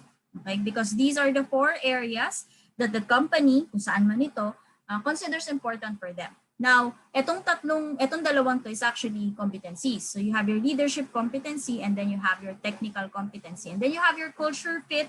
And then you have one more item that they are looking at simply because this is from an IT company, yung agility. Okay? So ito yung ginagawa nila. Ano yung success profile for a particular position? Okay? Ito yung success profile for that particular position. Now, if you are considering Michael Henderson for this position, nasaan siya in terms of leadership? Nasaan siya in terms of functional and technical? Nasaan siya for cultural fit? Nasaan siya for agility? Okay? Or if this is the current, okay, this is the incumbent. Okay? At siya yung kino-consider natin na the best na Chief Digital Officer that the company has had for quite a few years, pwede nating sabihin na okay, kung ano yung meron siya, yun ang magiging success profile natin. Kung ano siya, yun yung ating magiging basehan. Okay? So si success profile, hindi lang ito kung sino yung pinaka-productive. Hindi. Ano yung kanyang level in terms of leadership? What about sa technical? What about sa agility? What about sa culture fit?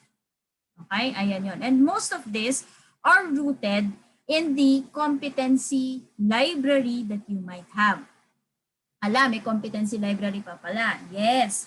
Every company should have their own competency library. Competencies, yung competencies, well, actually, pwede kayong humanap nito online. But these are the competencies that you consider as important within your organization. Hindi kayo po pwedeng, lahat ng competencies, hindi. Because competencies are rooted on your own company's mission, vision, and values. Okay? Ano ba yung values nyo? Ano yung mission, vision nyo? Ano yung objective ninyo? That will guide you in determining what are the competencies needed for your organization. Yung core competencies. Now, aside from the core competencies, ano pa ba yung kailangan per position? Ano yung technical requirements per position? That's your technical competency. Kung managerial position, ano yung mga kailangan as manager? That's your leadership competency. Okay? So, kakailanganin nyo rin yun in order to determine or to create your success profile. Now, one thing that you have to keep in mind, you cannot do all of this alone. Okay? What tayo, palagi ko sinasabi to, as HR, okay? Let's do away doon sa, kawawa tayo palagi. Okay? Aminin na natin, who determines success profile? The manager, the incumbent, and HR. Okay? The manager, the incumbent, the HR. It's a, kung may mancom kayo or execom kayo, dapat yung buong yun ay nag-uusap-usap para ma-determine kung ano yung success profile. Okay? But it's, tulad nga na nakalagay dito, you cannot do this alone, hindi pwedeng si HR lang, hindi rin naman po pwedeng si manager lang. Okay? Kasi may mga areas na si HR mas nakakaintindi, pero may mga areas din na si HR, si manager yung mas nakakaintindi, at may mga areas na ibang tao yung mas nakakakita. So, get all of them together, include even the incumbent para ma-determine nyo kung ano ba yung success profile or ano yung requirements ng position na yun para kung sino man yung hahawak ng position will be successful. Okay? Now, like what I've mentioned, you cannot do this alone. HR, ingatan po natin ang ating sanity, especially during pandemic. Lahat ngayon, kahit pasabihin natin lagpas 1 year na tayo dito sa pandemic na to. Everyone is looking at us. Okay? The management is depending on us in guiding them anong gagawin. Okay? The employees are depending on us in determining ano ang, how do you ensure that I am protected as an employee? What can I expect? What is my future with the organization? So, as much as possible, don't do the whole succession planning program on your own. Okay? Plus, pag ikaw lang kasi mag-isa, there is a higher tendency for subjectivity. And we want our succession plan to be objective. So we need to make sure that we don't do this alone. We have a team who would work with us in determining what needs to be done. Okay? So one way to go about this is to build your own project management team. Your project management team can help you in deciding ano ba yung success profile. So may nagtanong kanina, who determines the success profile? If you are institutionalizing the succession planning program, succession planning initiative, you can have a project team, a project management team who would help you in determining what are the success profiles for each of the key positions that you have. Your project management team would also be the one to determine ano-ano ba yung mga requirements for the position, sino-sino yung mga pwedeng maging successors, ano-ano yung mga key positions within the organizations. At the same time, they can also help you identify ano ba yung mga knowledge, skills, and abilities needed, ano yung key results areas, ano yung competencies, and they can also help you in improving the job description. Okay? Now, yung iba, whenever they create success profiles, the success profile typically looks like this. So kanina may pinakita ko sa inyo, di ba, that you have your leadership competencies, you have your technical competencies, you have your culture fit, and then you have your agility. Okay? It will all depend on what is important to your organization. Some companies, they would want to make it more to make it simpler para mas naiintindihan ng empleyado. So instead of having all of those, what people know, what people can do, who people are, and what people have done. Knowledge, competency, personal attributes, and experience. So ito namang success profile na to takes into consideration what you already know, what skills you have, ano yung personality mo, ano yung attributes mo, do you have good business acumen, are you approachable, at ano yung experience na meron ka.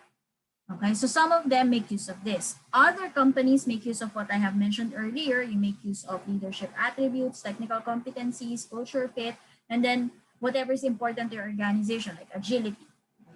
So ito, walang one way to go about this. It's up to your organization. What are the things that are important to you and that will help you in making sure that whoever takes over the position will be successful. But definitely, it's not just one factor. Hindi po pwedeng knowledge lang. Hindi po pwedeng competency lang. Hindi po pwedeng experience lang. Hindi po pwedeng personal attributes lang. Hindi po pwedeng performance lang. Okay? Magaling naman siya, nagpe-perform naman siya. Hindi po pwedeng yun lang, yung titignan nyo. Okay? Otherwise, you will have someone who is a good performer, pero baka siya naman yung tipo na hindi naman, wala siyang leadership abilities. Okay? Kaya nga, di ba, ang daming mga managers na nag-fail kasi magaling sila nung rank and file pa sila. Technically, they can do their job, pero wala silang leadership skills. So you have to be careful with that. Okay? So when you do your success profiles, you have to determine first ano ba yung mga dapat nyo i-consider. Now, the simplest way of doing or identifying who your talents are and what are the things that you need to do in order to improve your talents, okay, is the 9-box grid. Dito sa Pilipinas, ngayon pa lang tayo na nakakapag-start, or well, some multinational companies have been using 9-box grid for quite some time. But here in the Philippines, especially for smaller companies, medium-sized companies, the idea of 9-box grid is not something that we are used to. Hindi natin masyadong alam to. And most likely, ngayon pa lang tayo nakakapag-start gumamit ng 9-box grid. This is the simplest way of doing succession planning and doing talent management. Okay? Simplest. Not the most dependable, but it's the simplest. Bakit ko sinabing hindi siya dependable? Because it only takes into consideration two factors, the potential and the performance. Okay? So kasi si 9-box grid, ang sinasabi nito ay people who have high potential and high performance, they are actually stars. These are your talents. These are the people that you would like to keep. Okay? You also would want to keep those who have high potentials. Okay? They have high potentials but medium performance. Okay, they have high potential, so you just need to match them with the right work, with the right position para mapunta sila dito sa stars. Okay, so that they can become talents kasi they already have the potential. Or you might also want to keep the high performers. They're very good at performing, but they have medium potential. So ibig sabihin, you just need to be consistent, okay, in your expectations with them kasi as far as performance is concerned, okay sila. Okay? Now, tignan nyo maigi. Ang sinasabi lang dito ay potential at performance. Wala dito ang attitude. Okay? A person can have high potential simply because that person is willing to learn and responds positively to training, coaching, mentoring, learning and development, and the person has high performance, high performer. So, pwede siyang makonsider as talent. But, is the personality the right fit? Yan. hindi dito nako-consider yun. Okay? Wala yung personality dito.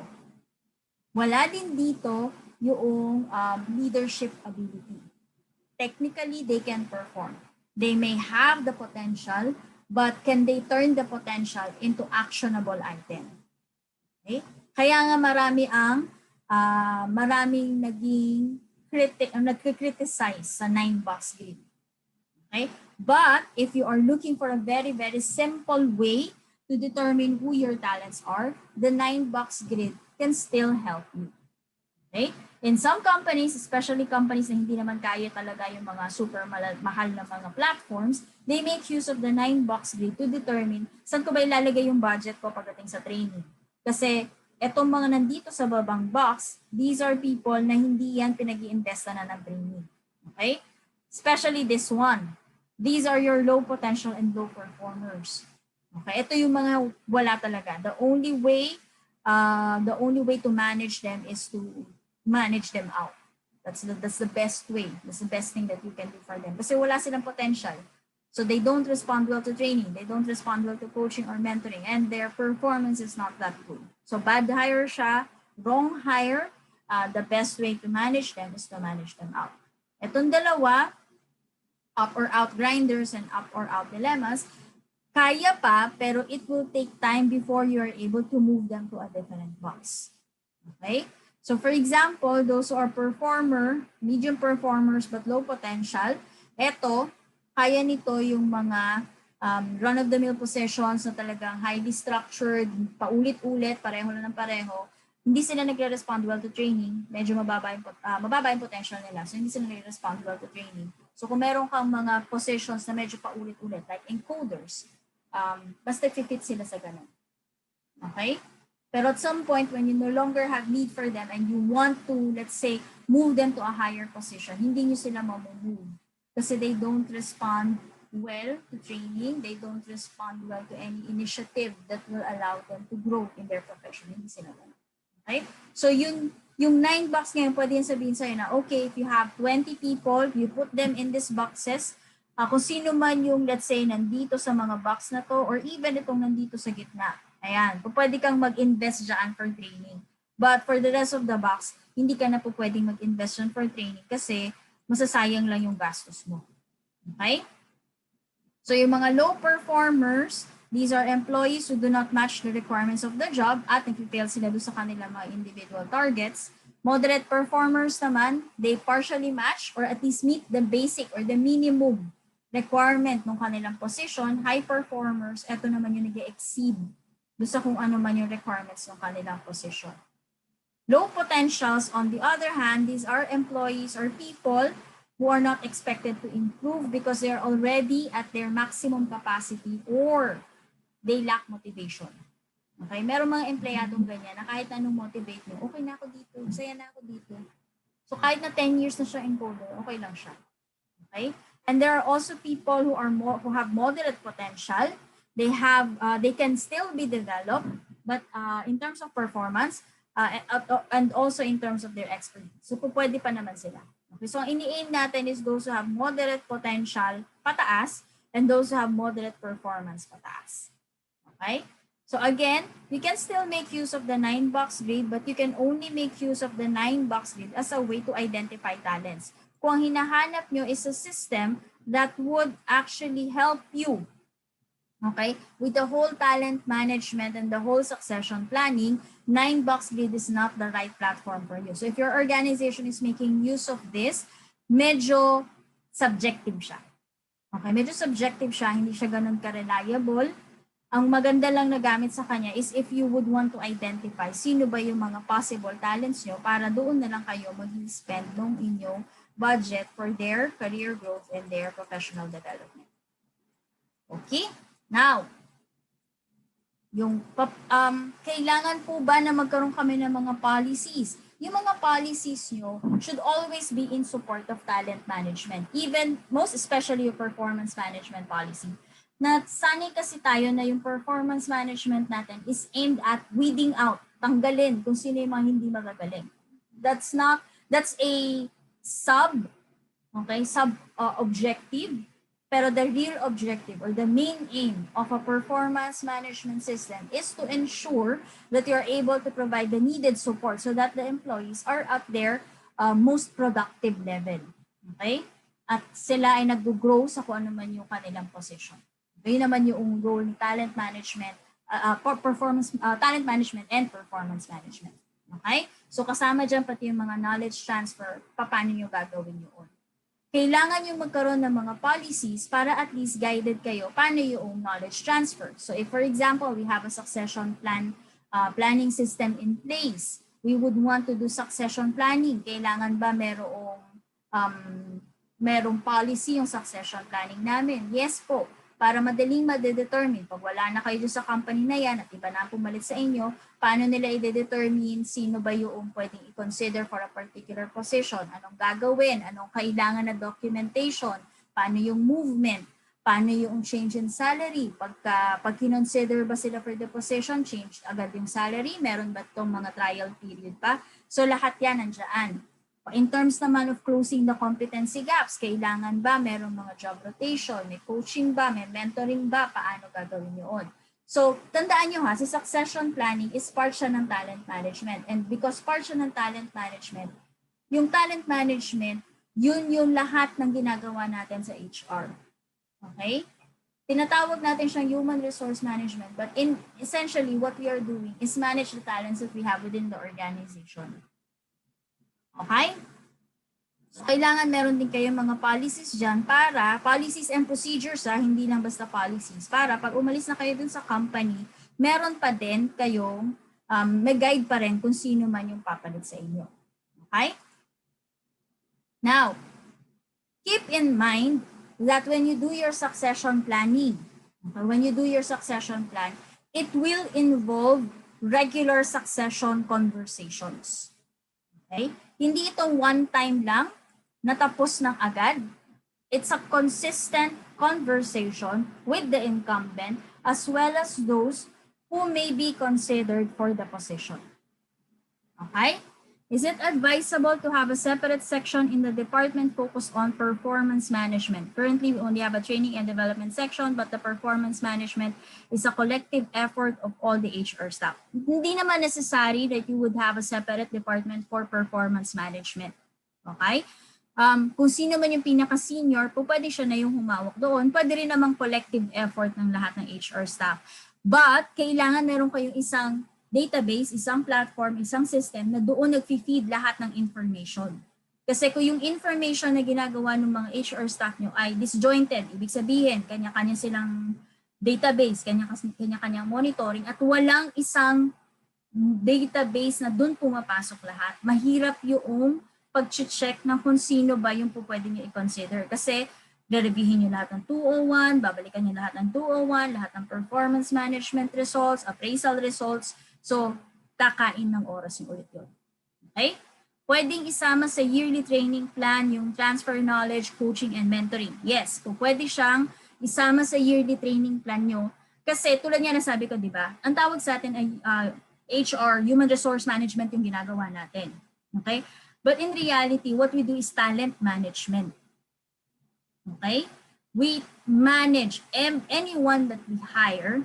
Ang aim natin is to get them to become talents. Okay? Kasi yun yung pinaka-productive for the organization. Ang aim natin is to get them to become talents. So we manage them, okay, so that they are talents. So yung mga steps na kailangan natin gawin, yung mga initiatives, programs that we need to do in order for them to become talents, pwede nyo isama yan sa yearly training plan nyo. Okay? Ano yung mga kailangan natin gawin? Ano yung mga initiatives natin in order for knowledge transfer to happen, in order for them to get to the level of competency that we want them to be. Kasama yan sa training plan. Hindi yan separate. Okay? Ang mga training nyo ay hindi dapat for the sake of having a training. Hindi. Ano ang end goal ng training? Ano yung gusto nyo i-address? And usually, ang ina-address ng training is closing the competency gap. Okay? Ano yung competencies that you have right now? Ano yung kailangan ng position mo? We need to do training in order to close that gap. And the training can happen in the form of yung classroom type training, or we can do it via coaching and mentoring. We can do it via job rotation. We can do it via on-the-job training o kung ano pa man. Okay? So I hope that answers your question. I hope that adds to your answer, Teresa. And then doon sa nag-message na I hope, yung sinabi ko kanina, answers your question. Isa yan sa mga challenge natin eh, hindi tayo makapagdagdag ng tao. So kung hindi tayo makapagdagdag ng tao, kung ano man yung kailangan natin, we have to automate it. Okay? Kung hindi kaya mag-automate, ano yung po pwede, kung hindi yung mismo succession planning ang kaya i-automate, ano yung po pwede natin i-automate with what we are doing right now.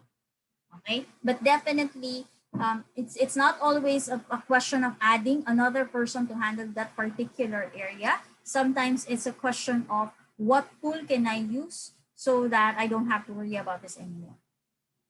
Okay? I hope that answers your question to the message. Okay. So again, with succession plan, once you have a succession plan in place, a key ingredient to that is having regular succession conversations. Not just with the people in the key position, okay, but also with the employees who might be tapped for that position para naiintindihan nyo. Tayo sa HR, kailangan natin i-promote yung idea that we are strategic partners. Okay? So lalong-lalo na if you're holding managerial or supervisory position, we are your partner. We will help you talk to your employees. Okay? Huwag niyong gagawin na, okay, you talk to your employee, balitaan mo na lang ako. Hindi. Upuan niyo din yun para naiintindihan niyo kung ano yung pinanggagalingan ng mga empleyado. We should implement cross and shadow training. Yes, that's actually a good way of knowledge transfer, cross and shadow training. Okay? Para, lalong-lalo na ngayon, di ba? Ang problem natin is that ang hirap mag-hire, yung iba gusto nila work from home, yung iba gusto nila freelancing na lang, minsan hindi pwede mag-add ng tao. So, ang magiging sagot nyo ngayon dyan is cross-training, kasi ibig sabihin, a person is aware not only sa kung ano yung requirements ng kanyang position, but ano yung mga kailangan for a different position. I-train mo siya for that position. So, cross-training yun. That's a good initiative actually. Kulangin ka man sa tao, hindi ka man makapag-hire, there will always be someone who can do that work. Okay? Huwag naman masyado din i-take advantage kasi baka naman mapagod naman yung mga tao. Okay? Pero kumbaga, kung mas madali, for example, you have an opening for HR assistant and then an opening for an accounting assistant, at alam mo na challenge para sa inyong pag-hire ng accounting, you can do a cross-training ng HR assistant para pwede niya i-handle yung trabaho ng accounting assistant and then just hire for an HR assistant kung ano man yung mas cost-effective for the organization. In terms of succession plan ngayon, si HR assistant may also be considered for, let's say, finance and admin manager role. Diba? Kasi may training na siya doon. Nakapag-undergo na siya doon. There is already the competency. You just need to close the gap. Okay? So, ganun ang ginagawa ng succession planning. Kailangan yung alisin yung idea kasi baka nahihirapan kayo i-conceptualize siya. Kailangan yung alisin yung idea, yung practice natin at yung nakagawian na natin na pag HR ka lang. Na pag accounting ka lang. Hindi ko pa kailangan yung trabaho mo. Wala yan sa job description ko. Kailangan yung alisin yung ganung idea. Kasi kay succession plan, anyone from anywhere can be considered for the position as long as the competencies are there. Okay? Ayan. So maganda yan if you're implementing cross and shadow training. At the same time, okay, you need to ensure that your succession planning is in line with your existing practices. If not in line, either change the succession planning program or update your existing practices. Ano ba yung mga existing practices nyo? Ano ba yung mga hindi kailangan na dahil magsa-succession plan kayo ay i-overhaul nyo yung buong HR system or yung buong HR policies, buong HR procedures. Hindi. Kailangan nyo lang siya i-update. Kailangan nyo na i-make sure na yung mga competencies, alam nyo, yung performance appraisal system niyo, performance management system niyo, alam nyo, at nagmamatch siya sa kung anong gusto nyong mangyari as far as succession planning is concerned. Okay? So, yeah. Part also of our manager's KPI is to cross-train her subordinate. That's good. Okay, that's good. But you might want to consider cross-training with other departments as well. Okay? Kasi kung cross-training within the same department, after some time, tapos kagad sila, di ba? Kung konti lang naman sila. Pero kung pati ibang departments, mas maganda pa yan, especially if you're looking at building a more solid team, yung talaga magkakakilala lahat at maganda yung relationship sa isa't isa at gusto mong tanggalin yung us versus them na mentality, cross-training with other departments can help. Okay? So yun. And that will also be part of your succession planning. Diba? Yan. So pwede nyo gawin yan. Maganda yan kasi very few companies yung talaga nagko-cross-train. So kung kayo ay nagko-cross-training, good job, continue that. Okay? Ayan. And then of course, make use of technology and online platforms to support your record keeping. Isa sa mga importanteng bagay na dapat meron kayo pagdating kay succession planning is documentation. Nalala niyo yung sinabi natin kanina, di ba sabi ko, there should be a progress monitoring. So kailangan mo i-monitor yung progress ng mga tao. Nasaan na ba sila ngayon? Ano ba yung mga competencies nila? Ano ba yung mga training na na-take na nila? Ano ba yung mga natapos na nilang gawin? Meron bang changes sa competency level? Nag-improve ba? Wala bang change? Dapat na mo monitor nyo yun. If walang change, anong kailangan gawin? Ano yung mga trainings na available? Ano yung pwede natin i-offer para mag-change yung kanyang competency level, may tumaas ito, and bring that person closer to the position that you are hiring or you are working on. Diba? For that, you would need the help of technology and online platforms. Madaling sabihin na, kaya naman ng Excel yan. True, kaya ng Excel yan, pero before you can actually build an Excel dashboard that will take care of all of this, you need to have first an in-depth knowledge not just of your basic Excel, but of VBA and macros as well. Otherwise, babalik tayo dun sa inubos na ng succession planning yung oras mo at wala ka na ibang nagawa sa opisina. At sa Pilipinas, usong-uso na si HR ay one-man team or dalawa lang kayo or madami man kayo pero hawak nyo ang HR, admin, finance. Okay? Minsan pati purchasing. And I've worked with a lot of companies na 30 to 60 kami pero isa lang akong HR. Nahawak ko din pati admin, hawak ko din pati finance, minsan pati IT hawak mo din, at minsan pati yung pag-monitor ng sales team, papahawak din sa'yo. So nangyayari sa atin yan. Okay? Pareho tayo, Miss Rona. O di ba? Yan ang ating mundo. Kakakalungkot, pero at the same time nakaka-enjoy din kasi you get to learn about different things. Di ba? Daming nakarelate. Oh. Ayan. 120 employees, 1 HR. Yes, nangyayari po talaga sa atin yan.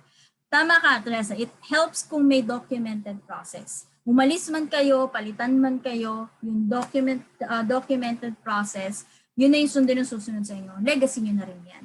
Okay? Yes, multitasking. 502 HRs. Rosemary, buhay pa ba kayo? Okay, HR nasa kalarga. Plus internal audit, true. Minsan pati internal audit tayo rin may hawak. Tapos yung safety officer, minsan sa atin din ang gagaling. So, kaya pa naman.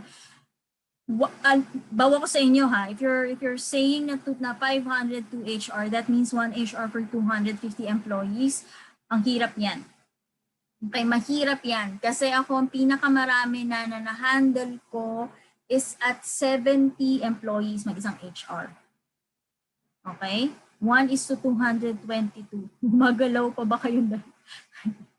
Oo nga, gumagalaw pa ba kayo? HR, admin, purchasing, executive assistant pa. True. I've also had that capacity in an automotive company before that I was the HR, the admin, the purchasing, the person handling the IT on site, person handling the monitoring of the sales, and executive secretary.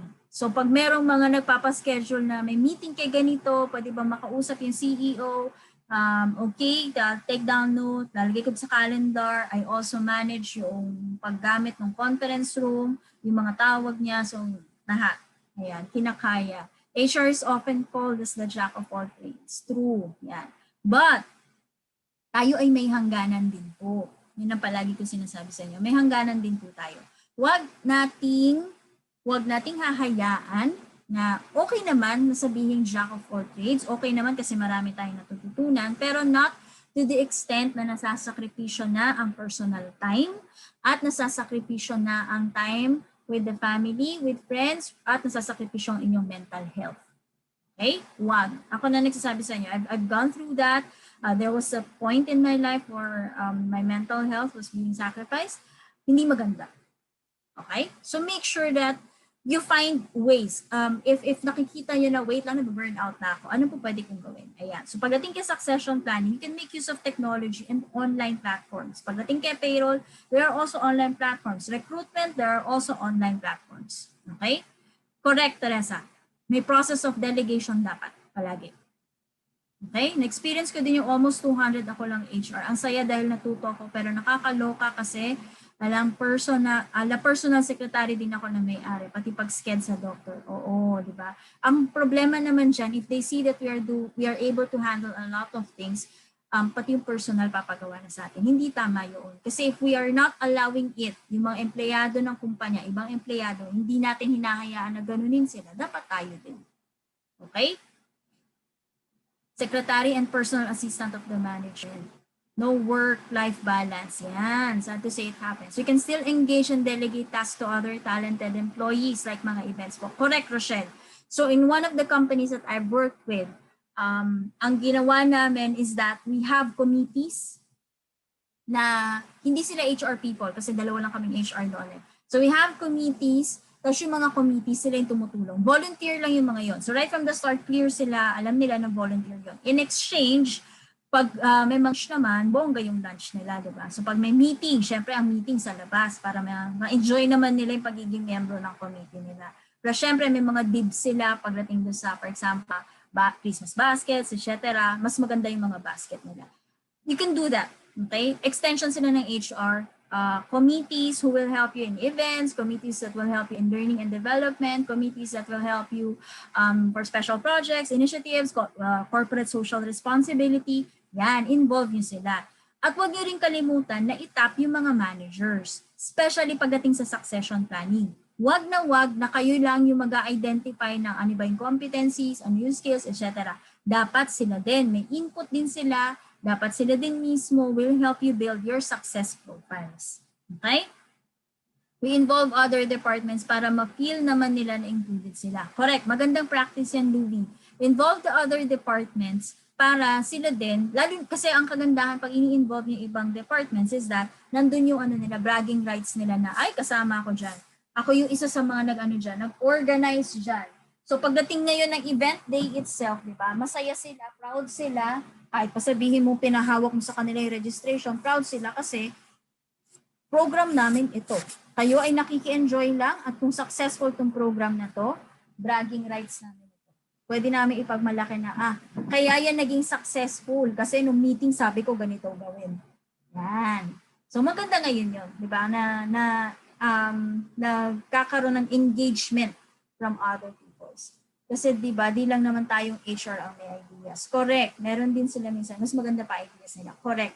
And if you have noticed in other webinars, I always tell the attendees, pag kayo po ay may kailangan kayo ideas, huwag kayong mag-post sa Philippines HR group. Huwag doon. Tanungin niyo yung empleyado niyo. Meron silang sagot dyan. Tanungin niyo yung empleyado niyo. Doon niyo malalaman kung anong kailangan niyo gawin.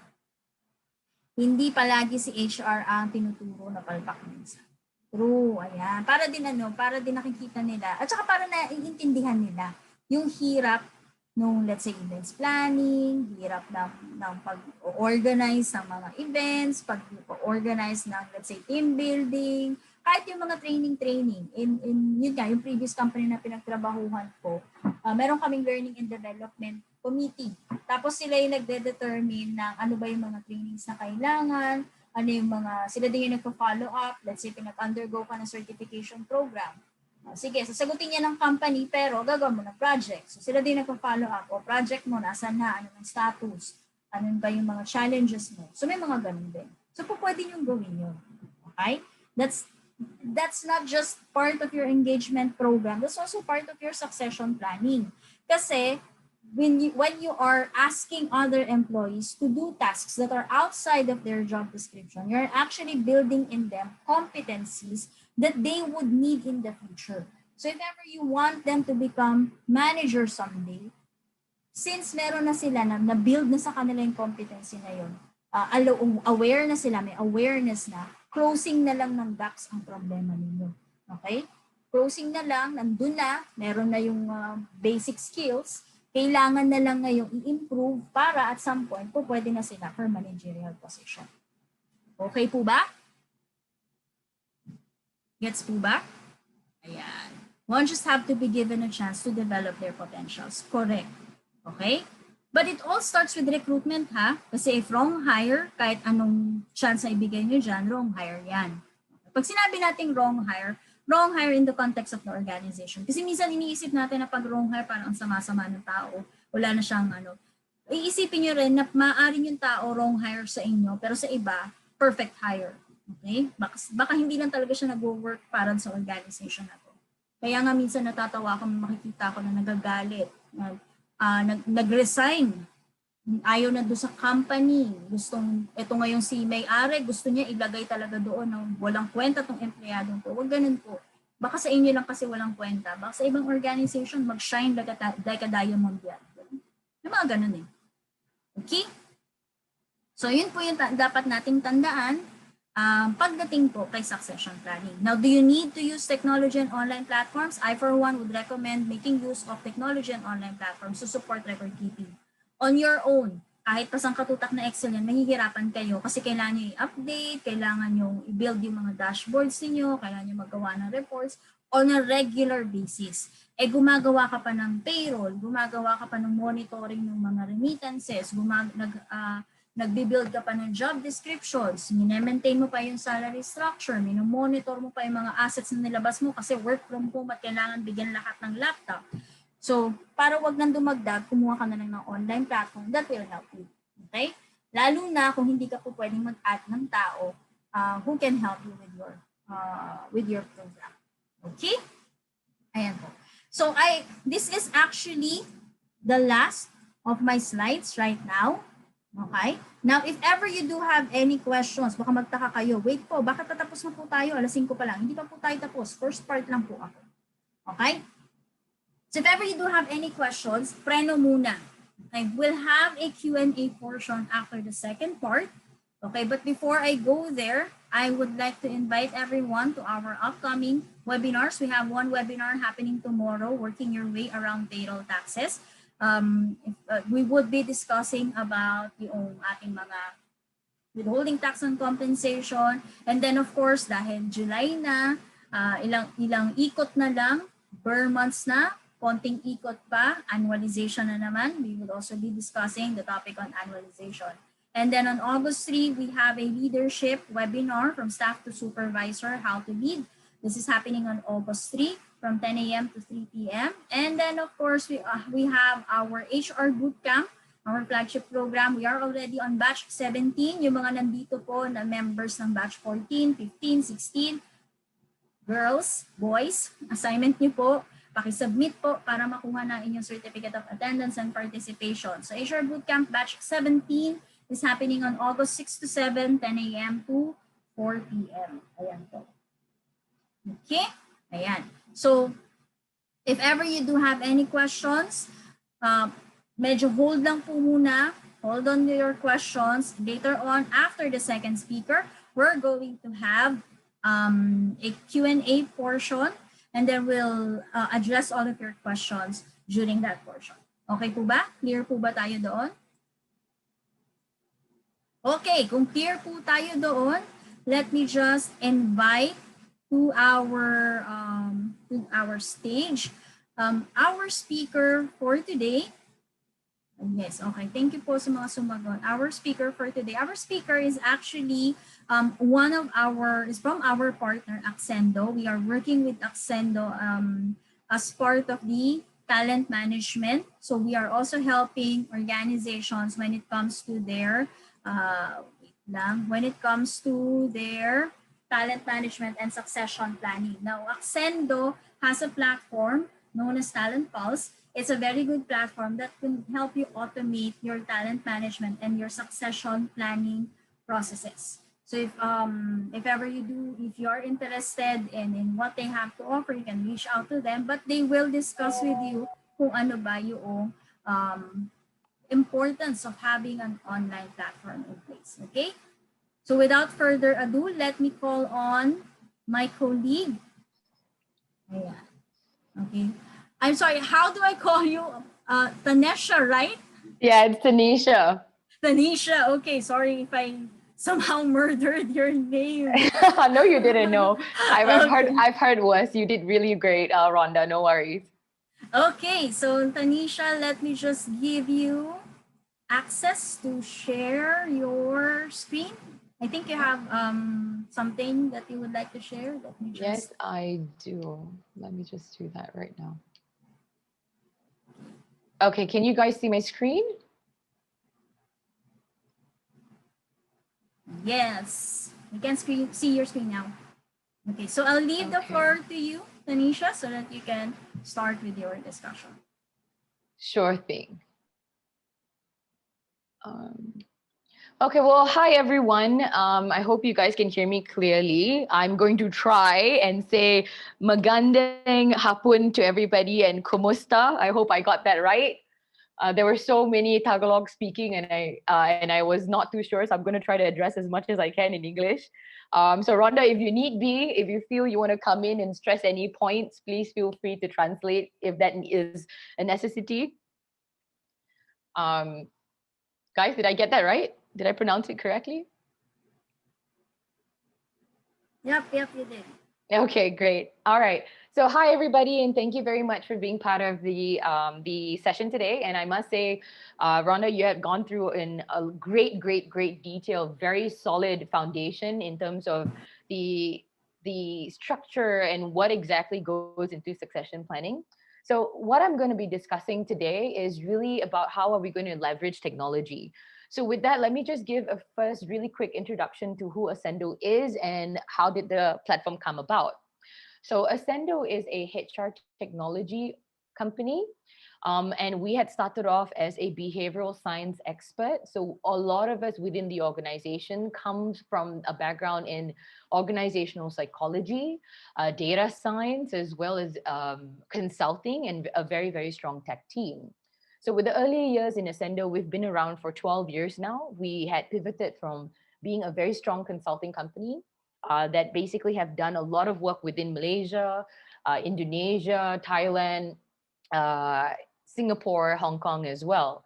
And from there, we had gone through a lot of different types of clients that had done succession planning, recruitment, talent management, talent identification from a very hands-on approach, very consulting approach. And we realized across the board, the biggest problem that they were having was really being able to automate it, as you rightfully said, Rhonda, earlier. So what we managed to do over the last 10 years is really be able to compile all the different use cases to really create a digital journey. And here, what you're seeing in front of you, as you can see, there's the handsome virtual guide, a virtual coach in front of you that looks a bit robotic, a bit of a Star Wars theme coming on. This platform is called Talent Pulse, and Talent Pulse is a talent intelligence platform. So I'm taking us not from just automating, but to real full on digitizing to really elevate HR from a succession planning point of view to really driving a lot of insights. A lot of the things that Rhonda, that you talked about earlier was really needing to know where your talents are because there's where your money is. How do we really take away the subjectiveness of succession planning? And it's no longer just a pure promotion exercise because of performance. Succession planning is a lot more than that.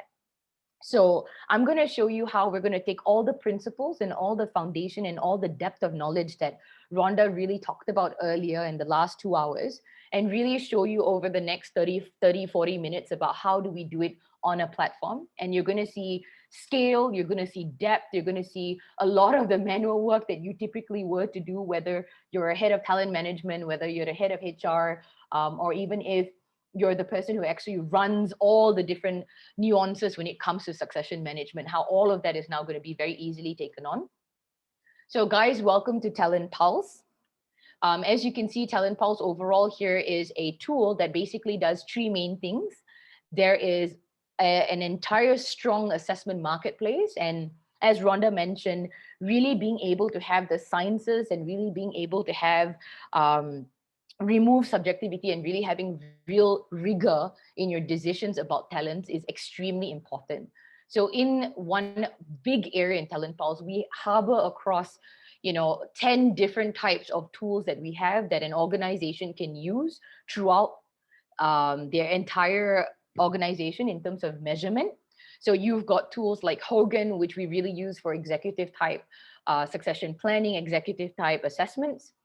You have the cute or adapt type tools that we use mainly throughout the main parts of the organization. Then you've got game-based assessments, skills-based assessments, all kinds of different types of validated, reliable tools within the platform that we use to really identify talent, to really understand what is the behavioral preferences, what exactly are the behavioral in action, what is the kind of context that we can pull all these different information about them and really make decisions on talent. Really fair, insightful, bias-free decisions. That's really, really important. Another very big component about this platform is really having the entire competency library on the back end of the platform. Here we have across, I think, 20 industries on the platform itself. We basically merge data coming from the Skills Future Singapore, the ONET, Nesta to really form a very, very strong skill taxonomy framework. And that really sets what does good look like. So whether you're a manufacturing or a finance-based organization, when you're pulling up roles, and we need to remember that we're always looking at a person to job fit, right? I think Rhonda, you stressed that up as well earlier. And when we want to really identify what is that fit, having a very strong success profile helps you do that because it sets the tone of what does good look like. It helps you identify what are the skills, what are the behaviors, what are the pivotal experience that you're going to need. Then leverage on the assessments that I just spoke to you about to really be able to then take the role and the person against a score, put that against each other to look for a fit score. Last but not least, on the platform, we have amazing visualizations that we're looking into all kinds of dashboarding that really, really helps the head of HR really bring a lot more rigor, a lot more finesse whenever they're having their presentations to the C-suite, to the board, in all of the talent councils. So without a further ado, let me just start off right away by showing you what I mean. And I'm not going to go to the theory of it because a lot of it, Rhonda actually quite did it really, really well and really nicely. She touched all the key points. Right in front of you here is when you're really talking about needing to know where your talents are. And I thought that was perfect, Rhonda, when you brought it up, because this is how we look at talents as an org chart. So within the system is intelligently able to pick up mission critical positions within the organization. And as you saw, the moment I clicked the mission critical positions, a number of the roles here had highlighted. Now you may be wondering, how did the data come up? What actually pulled it? We do this in multiple ways. There's an integration with the HRMSs that we could possibly do. It could be a tagging that has been directly done by yourself within your organization. In the longer run, the AI and the ML on the back end of the platform is actually picking up using multiple different data facets to identify what are the critical positions within your organization. And I'll explain to you and tell you a bit more about that later on as we go about the entire demo today. So besides looking at the critical positions within your organization, this is really important because you want to be able to have a certain ratio and know where are your critical positions. The next key question you want to know is, where are your critical talents? Who are they? Where are they? Where are they across the organization? Are these critical talent in critical positions in the first place? How many do you have? And then comes the next big question: what is the bench strength like of the organization? So when we talk about succession planning, very quickly, you need to be able to look at readiness. You need to be able to look at the strength of the organization. These roles, these critical positions are so important that we need to be able to prepare for a situation if someone leaves the organization, retires, mobilizes, moves to a different position. Do we have a situation where this person has a successor. So how we look at it in the platform is, if, as per best practice, for every critical position, you need to have two people who are ready to be able to succeed into that position at any given point of time. So if it's nobody, that means out of two, you've got zero people there, then you know you have to basically run a succession planning for that role. You need to be able to look, you can make decisions like, if there's no one available within the company or within a particular division, do we then have to look out? What is the kind of role that we're looking for? If it's middle, that means if it's yellow, that means, you know, you have one person that's identified, but you probably want to know, has that person actually meet the threshold? What are all the different types of development that the person has in place? How is a person tracking in terms of their IDP? What's going on over there? And if you are in green and you have two people per critical role, very quickly, you know, you're safe. You know that you've done a successful succession planning exercise. So a lot of our head of HRs that we've worked with, this is a typical KRA that they do, because this really tells you if your bench strengths are heavily in the green or yellow and you have a match of critical talents at your critical position, the organization is in really, really strong space. And if that doesn't happen, then something's really wrong, right? So I'm going to give you a really good view and a deeper dive into an individual perspective. And say I'm looking at this particular employee, Farah Lisa. She's a head of risk management and advisory. It is not a mission critical position. I can immediately see through the dashboard over here, what are the two positions that she is succeeding into that HR or the hiring manager or the line manager has indicated that this person has to be in. And then you've got the fit score against that particular role. I'm able to see, oh dear, there has been no bench strength that has kind of that we have prepared for her particular role. So what I'm able to then very quickly do is have a look at her particular profile. Now, with a lot of organizations that we've worked with, we know that this is a very, very, very manual process. And HR does have the data, but it's either in multiple different systems or it's in multiple different files or in different types of drives. What we have done is consolidated all the key information into critically these 4 tabs. The employee profile that you're seeing in front of you gives you a really, really good insight for you to see the bench strength, the succeeding to which roles, and her engagement score if we had it. We're able to look at all the critical personal information, her date, her age, gender, and any other kind of nationality, for instance, any other kind of information that you require to have here. It's customizable, it's flexible. You can see the important conversations that after you look into things like assessments and you look into performance data, you want to look in terms of work experiences. What other kind of work experiences has Faralisa done before she's really reached risk management for other mobility purposes, for example, right? Here immediately earlier, I talked about assessment. I'm not going to take a deep dive. I will have a deck about it later that I'll walk you through very, very high level about it. But essentially, all the different data points that we have picked up from the assessments, they can very easily see the leadership score, the agility score, the culture fit score, and the technical and functional scores as well. And then you get to see the year-on-year performance rating. And whenever you're in a talent council and you want to be able to gather what the line manager has said, whatever the discussion that has happened, immediately now you can fire up Talent Pulse. You're able to put in all the different types of data, information, insights, what were the action items about that particular individual, and really track this year on year. So everything I'm showing you is still the automation part. You're going to get really excited when you start to see the intelligence. Now, what we've seen thus far is the employee info and the org chart. Now, like what Rhonda mentioned, at the end of the day, it's all about looking at person to job fit. So with that in mind, when we look at a job, we break the job or a success profile into these 4 quadrants. So there is always going to be a leadership component that really looks into the organization's leadership and all the behavioral competency that the role requires. Again, the role requires. And then you can see technical and functional is another area.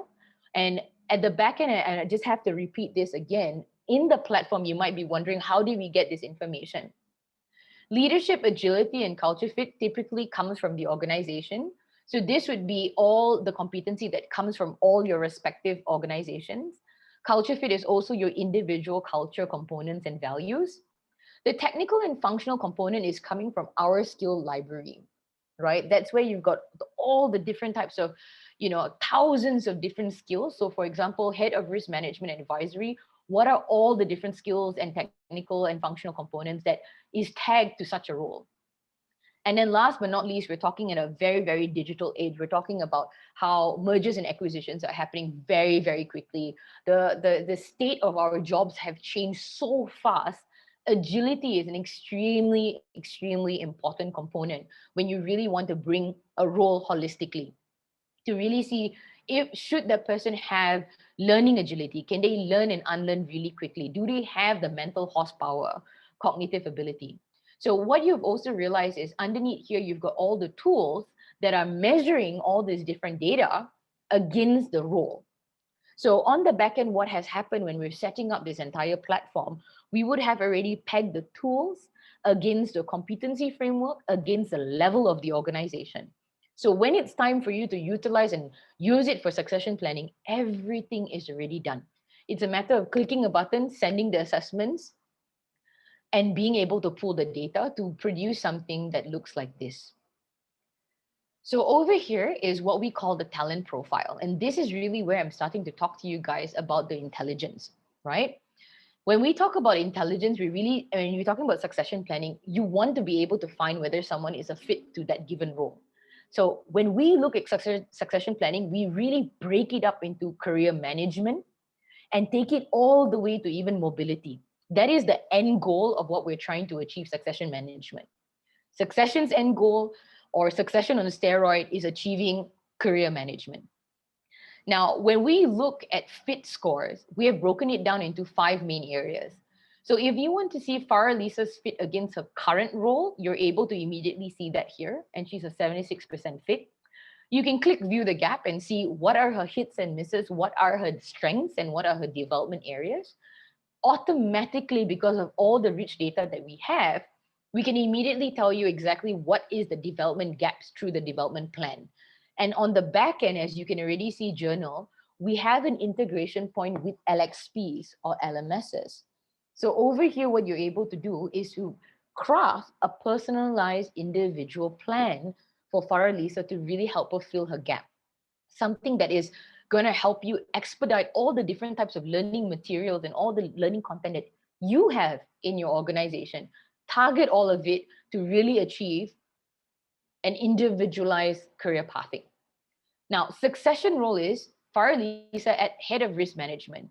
If I want to see her at the typical 3 or 4 succession roles that every organization typically wants to look one to many, right? So you're looking at group of head of audit, maybe head of regulatory and compliance. What is her fit score in this particular area? Immediately, because you've got all the data, the system can immediately pick up a fit score. And the same thing you can do, look at the gap against this role now, come up with a development plan almost instantly.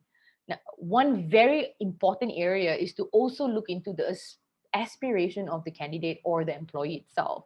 Now, a lot of times we think this is best for the employee from the hindsight of the organization. There are roles to fill, there are positions, and the organization needs to grow in a specific direction. To really identify and see whether the employee itself is aligned while they're filling up and they're doing the assessment, one of the most important things that we do in the candidate portion is actually pick up things that they aspire to be. So what a candidate can do or an employee can do is really go into this area here, really nice and gamified, pick up different types of roles that they're quite interested in. And immediately from an admin point of view, what you're able to see is, oh, I did not know that Farah Lisa was interested in digital. Now, these are 2 very interesting things that we just uncovered here. Number 1, immediately the ability to see, oh, and understand her gaps, her interests, and her desires. This can really, really help retention. A manager can have this information and be able to have a one-on-one conversation with Farah Lisa and said, I was really surprised that you're interested in digital. Where did this come from? Why? And a lot of times we find out it's also because that individual has had prior experiences in the field. And if you could then link this back to recruitment or internal mobility, you could definitely retain and have such a great candidate move within the organization.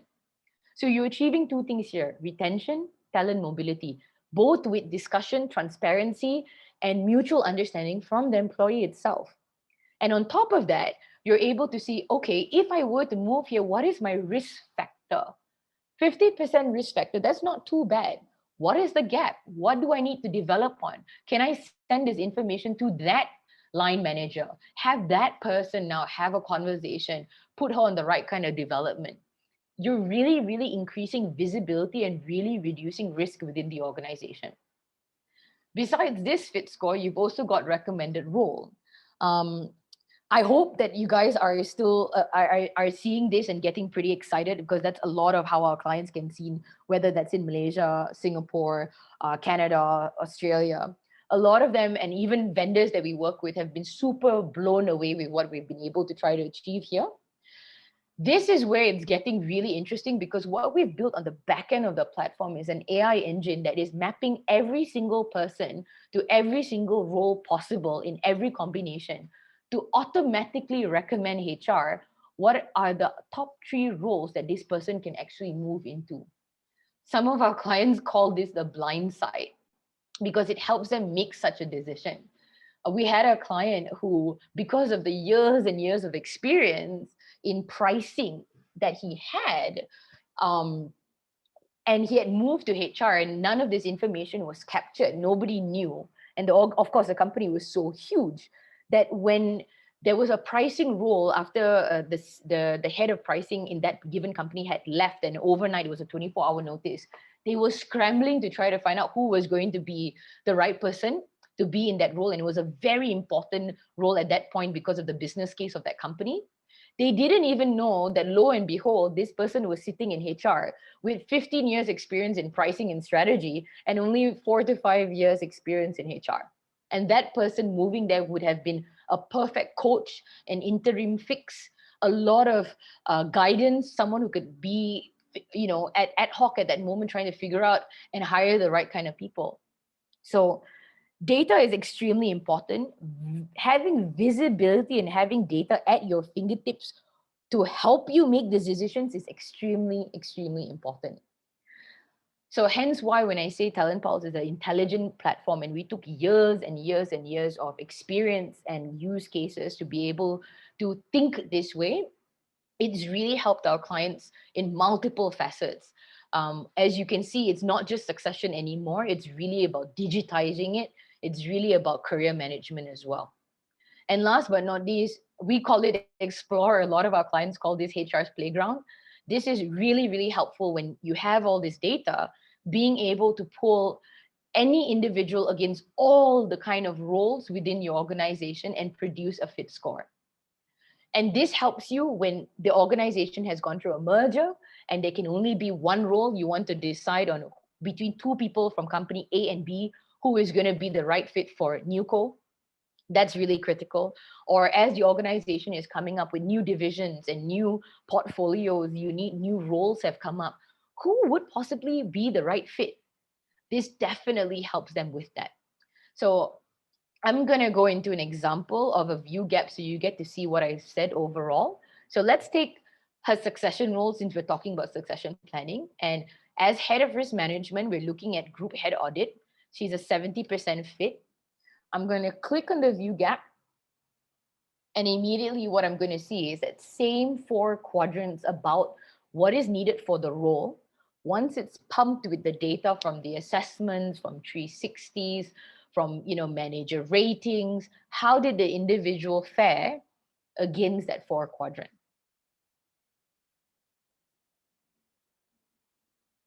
Just give me a second. I think my internet dropped a bit. Yeah, there we go. So as you can see now, there's a bit more color in what you've seen. The same 4 quadrant over here has a combined fit score. So a lot of you might be wondering, how did I come up and how did the system come up with the 70% fit score? So that is a distribution between all the 4 quadrant For the demo, we use an equal distribution, but within an organization at senior levels, you would have a higher distribution or weightage in terms of leadership, probably 70, technical and functional 10, 10 for agility, and maybe 10 for cultural. Or sometimes we see companies going 20, 30% at culture fit as well. Now, what you're able to do is immediately see, oh, Farlisa's strength is definitely dealing in ambiguity and inspiring and motivating others. Her main area of gap or her risk factor is in strategic thinking and business acumen. These are two very critical leadership qualities and competencies that she needs to really work up on. So I can click on a development plan and immediately start crafting that out. I can also see that, interesting. Even if her leadership score is not as great, her strength is really in she's a cultural fit 110 for the organization. And she's an extremely agile person. She is willing to learn, she's able to adapt really quickly, and she has the mental horsepower to do so. So sometimes we've seen an organization where even if there's a discount from a technical point of view, if the person has high agility, they would still promote or they will still put the person on a fast track of a succession plan because they know and they trust that the person can pick up things a lot quicker. And as we're thinking about these kind of things, you will then be able to use this information to help you craft out what is called an IDP. To really use the data now to kind of chart out and come up with what is that unique plan that I'm going to have for Lisa. So as a HR person, whether it's in talent management, whether it's L&D, you have all this data centralized, making sense for you to now be able to actually craft out an IDP plan for the individual, right? So it could be an annual reassessment that needs to happen at the end of the year. Based on her gap, it's clear that she probably needs to be part of a special project because she needs exposure in certain areas. When do we plan to do that? When's the actual completion rate? What's the status? What's going on? Strategic thinking, we saw it earlier that was a gap. She was at a 28% fit, a 28% gap. So what is the kind of workshop that she needs to go for? Change management, if she's really interested in going digital, as we saw earlier in the succession planning, her aspiration fit, why not include that as an area of interest, right? So here is where you're able to kind of craft out multiple facets of IDP, even things like even mentorship. You can add on whatever you feel like and be able to have all these categories here. Or more importantly, like what I said earlier, is linking it to all the different types of learnings that you already have as assets in your organization. So we could integrate very quickly past all the gaps that we've picked up on the platform and send it to your LMSs, your chosen LMSs. We currently work with Disperse. We work with Degreed as well, and we have a partnership with them.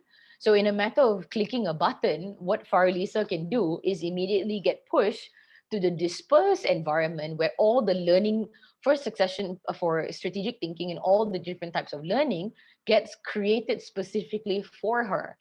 The modules get her enrolled in it. You can see all the different types of statuses. And as she completes it, it gets populated back onto the platform as well. So this gives them a really, really good idea and continuity about the entire process. And if you want to be able to download a report, download her status, you want to be able to look into her scores, you're able to pull everything that you need about the individual from the system itself. And that's really, really handy because we know all the C-levels and all of our line managers, they still prefer the hard copy, like it or not, every now and then. So this really elevates HR and gives you the best of both worlds. Now, I want to talk about a different view when we really look into succession planning. And what I showed you was an individualistic view for Faralisa. But this is how we've completely revolutionized succession planning when you want to look at a holistic view. So imagine now I am looking for, let's say, the head of talent acquisition for a given company. All the dots that you see here represent people within your organization. And immediately the system is picking up the fit score to say that the average that you have within the organization is 33. If I were to increase it, what you had realized is the dots had moved. Some of them had gone backward, some of them had come forward. And what it's basically doing is being able to pull and identify people who meet the kind of criteria and matches that you're having over here, and those that are closest to your bullseye appear in the middle. You can now be able to also add other options, for example, nationality, because maybe you're a very big organization and you're looking for certain types of nationality within different regions. Maybe you're looking at things like years of experience. For head of talent acquisition. So say you're looking for someone with maybe 10 years of experience. Whatever is your criteria in a talent council that the C level is asking, everything can be put over here. And the moment that happens, what we're able to do is identify these people, right? And be able to see the individuals that match over here, right? And I'm just going to pick a few just not to make it confusing. Ooh, okay, let's just say we take two then. Okay. And I'm going to be able to see their profiles.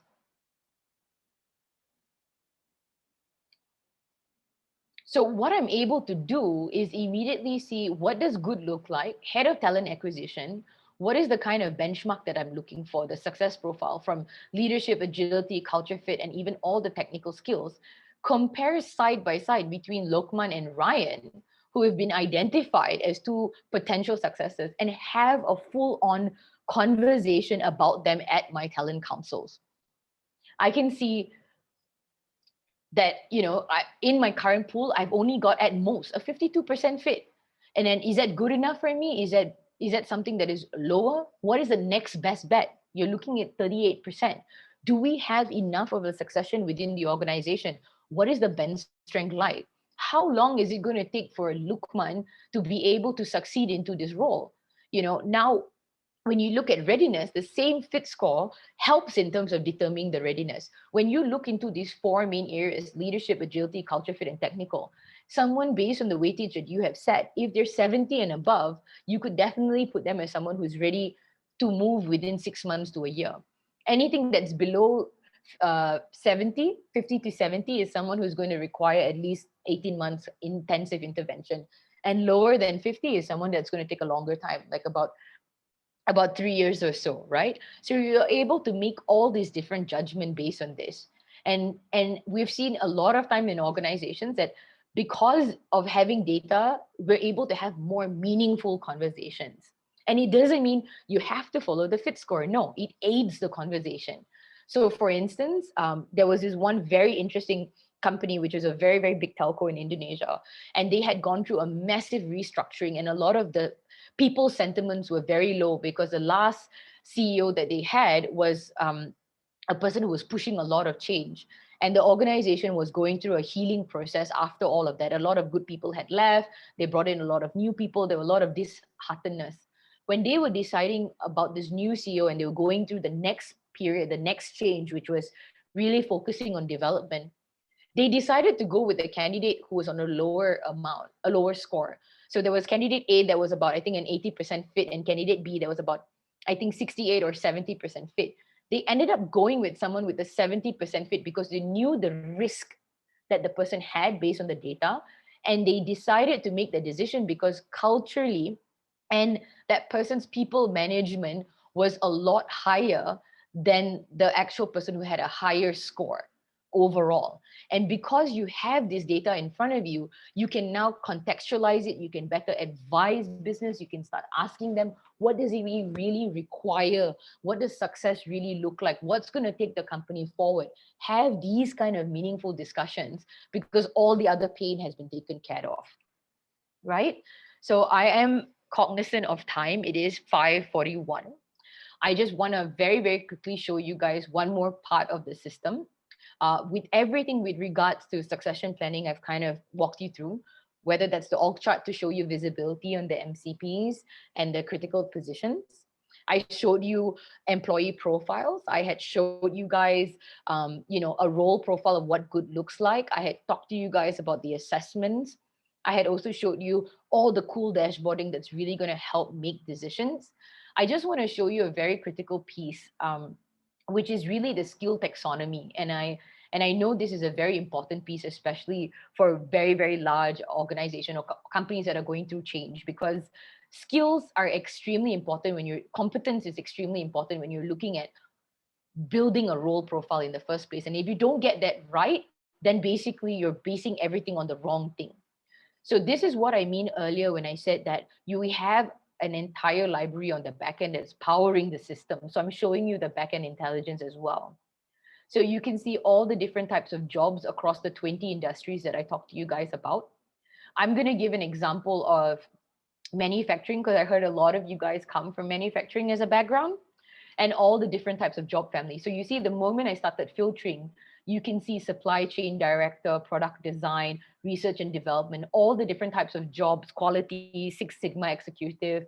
Under manufacturing, let me just pick one to just really show you really quickly. Say, let's just pick the supply chain director, right? Over here, what you're able to see is the job description, the key accountability that already has populated easily for you, that is globally researched. It comes from the Skill Taxonomy Singapore.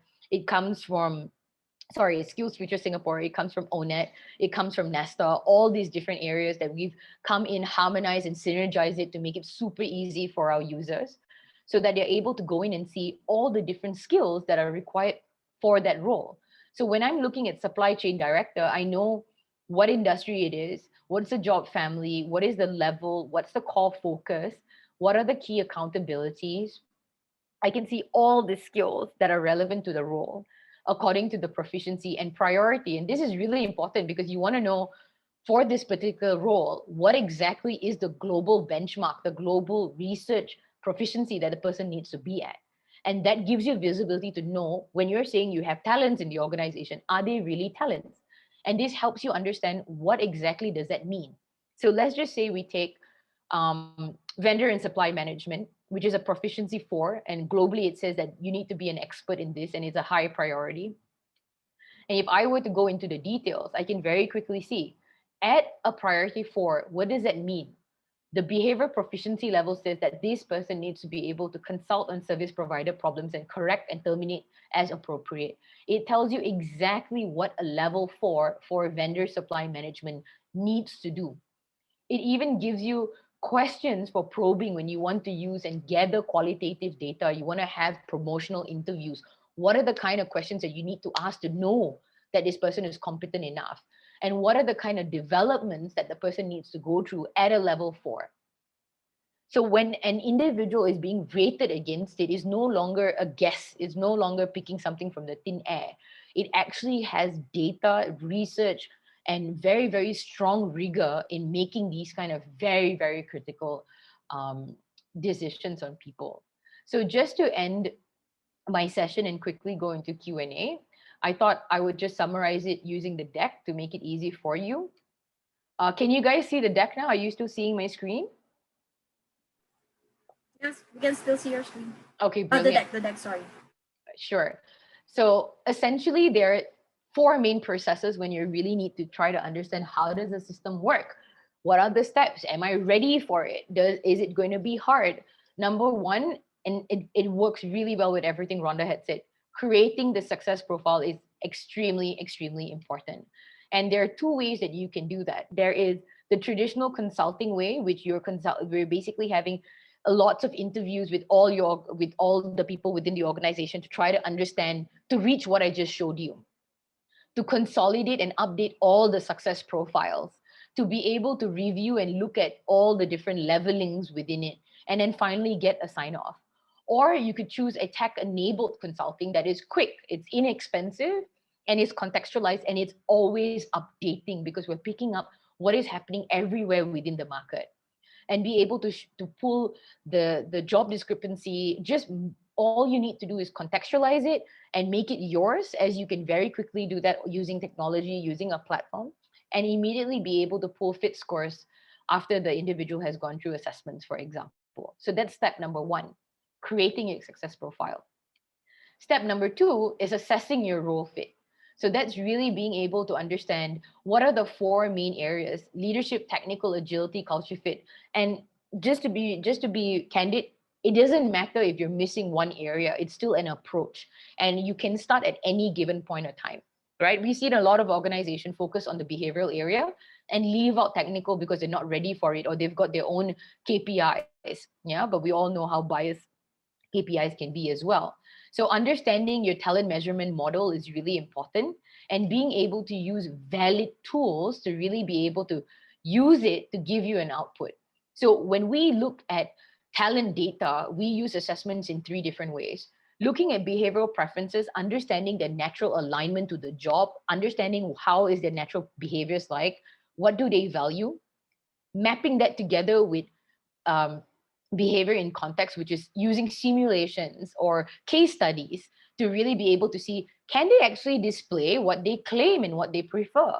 And last but not least, looking at behavior in action, really understanding how have they performed using things like 360s, for example, combining all of these, using all the different tools that we have to give you a fit score. These are the kind of partners that we work with. And I thought maybe some of you might be interested to want to know and understand what are the tools that we use together and what are the kind of brands we work with. But it also doesn't matter because internally you might have tools that you have existingly that you want to be able to leverage it on your technology. So when you are choosing any technology platform, you want to be able to make sure that they are integratable, they're flexible, and they're giving you the desired output that you want. And then thirdly is really being able to have that strategic review. You want to have it from an individual analysis. So being able to take all the facets of data, pulling it together to give you a report, not pulling 5, 6 different reports. That is not making any sense because you need to go through a course or a certificate to understand how to read the report. You want a report that's meaningful, something that's easy for the employees and even the manager to understand very quickly. What is a score? What do I need to do? How did they perform? You want to be able to have dashboards. You want to be able to have strategic conversations and multiple facets of that same data. How can you use it in multiple different ways to add value to business? And at the same time, really focus on what are the strengths and gaps to really help you build that individual development plan and really replenish the gaps within the organization and use dashboardings to help you plan for that, right? Have all these different types of dashboard. And I know Rhonda also showed about the 9 box and you've got all of that on the platform as well. Last but not least, being able to have an area that really helps you compare and create more visibility for you as an organization. So that's the very end, and I've reached the end of my section. I'm more than happy to take questions now if you guys have any. Thank you so much for that. Guys, if you have any questions, please feel free to put it in our group chat para po ma-discuss natin siya. Okay? But I have a few questions, Tanisha, which you might be answer. Sure. They were sent to me earlier. So one question was that, can line manager have access to the tool aside from HR? Yes, we do. So there is a manager portal that the managers get to see. So they will see very different things from HR. They would get to basically see within their team. So the same org chart that you saw, it will be specific to them within their team. They get to see individual reports. They get to see their gaps, the same 4 quadrant. They get to see the IDP because they're supposed to co-create the IDPs themselves and they get to track it. So there are certain features that managers themselves get to see through the platform. Okay, another question is performance appraisal also included, or performance evaluation is also included in the platform? Yes, absolutely. So we do always take the data from performance, and we've realized that organizations start by including the performance data. I think if you saw, it was under the employee info, and I did talk about that. But later, as they start using the platform, they completely change the idea of using it performance and start looking at KRAs and KPIs as the 4 quadrant itself. So we've seen a drastic change of that happening. The client has the flexibility of deciding on that. Okay. Guys, kung meron pa po kayong mga questions, huwag po kayong mahiya. Ilagay po sa ating group chat, kahit Tagalog po. And I will be the one to translate it. So, lagay lang po ninyo yung mga questions nyo dun po sa ating mga group chat, regardless if the question is about the basics of succession planning or about the tool that we have featured here tonight. Now, if you are wondering, naku, baka mahal po ito, okay ba to, pwede ba namin gamitin ito? We will send you the details about this platform. Just need to let us know if you're interested with it, and we will send you the details. After our session today, when we send you the recording as well as the copy of the slides, we will also send you a link where you can sign up if ever you are interested with the platform. Okay, so no strings attached. You are not being pressured right now to sign up with the platform. We are just simply showing you a tool that Uprush and Accendo has partnered on para ipagamit or ipakita sa Philippine market. Currently, this is the only talent management platform that really comes in all-inclusive na siya. It has your library of job descriptions, you have your IDP, you have your performance evaluation, you have everything that you would need in order to manage your talent properly. And I think, Nisha, correct me if I'm wrong, there's also a module there, although it's not part of what we have discussed today because it's more on succession planning. I think you also have a module for screening of applicants, correct? Yeah, absolutely. So that's the whole first portion of the platform that we didn't deep dive. And there's also career pathing as well, which is the extreme end of what the platform can do. Okay, so if ever you're also looking for a way to really assess your applicants, Talent Pulse also has that kind of module built in within the system. So what we are focusing on right now is more on the succession planning and talent management, but Talent Pulse can actually do more than that. So if you're looking for a platform that will serve you from the start of getting the right employee for your organization up to making sure that you are developing them, helping them with their career development and their growth, then the Talent Pulse platform is the right platform for you. We are working with them. So if ever you do sign up for the Talent Pulse, most of the discussion, most of the communication will be coming from Uprush. So tayo din po mag-uusap para po dun sa mga natatakot na baka mag-nosebleed po. Tayo din po yung mag-uusap para dun sa mga requirements po if ever you do sign up for this platform. Ayan. So guys, do you have any questions? Before, if you have any questions, just please feel free to put it in our group chat. We have one question here. Is there a minimum number of employees needed? No. So we've even done it as like a very small but very, very high level succession planning of 30 people. Yeah. So Victoria, there is actually no minimum number of employees needed. But you need to let us know. Of course, the pricing will depend on the complexity of what you want to happen, how many headcounts. You just need to let us know how many employees, what's your end goal, what is it that you want to happen, and then we will come up with a proposal that's fit for what your company has and what your requirements are. Okay. So ayan po. Any other questions? Please feel free to put it in our group chat. While you are thinking of questions, I would like to take this opportunity to thank our sponsors again. So we have JuanTax. If you're looking for a platform that will help you with your tax filing, especially na malapit na yung ating tax annualization, JuanTax is the platform for you. This platform allows you to file all types of tax forms conveniently from the comfort of your own home, and it also has yung facility to send the reports to BIR. So wala na kayo iba pang poproblemahin. Filing, payment, pwede rin kayong magbayad via different platforms, i-redirect lang niya kayo. So if you're looking for a platform for all of your tax filings, you might want to consider JuanTax. Now, if you're looking for a way to manage your benefits better, especially mga healthcare coverage, we would recommend Diaz Insurance Consulting. We have partnered with them in providing benefits administration and benefits management for some of our clients. We have also in the past worked with Duopharma. Duopharma is actually our partner in our HR bootcamp. If you are looking for ways, actually isa doon sa mga, yung HR po ng Duopharma is within our audience right now. So if you are looking for yung mga products for your sanitation and to make sure that your employees are taken care of, consider Duopharma. Reach out to us. We'll provide you the email address for Duopharma. And of course, if you are looking for micro-learning platforms, we would recommend MoveUp.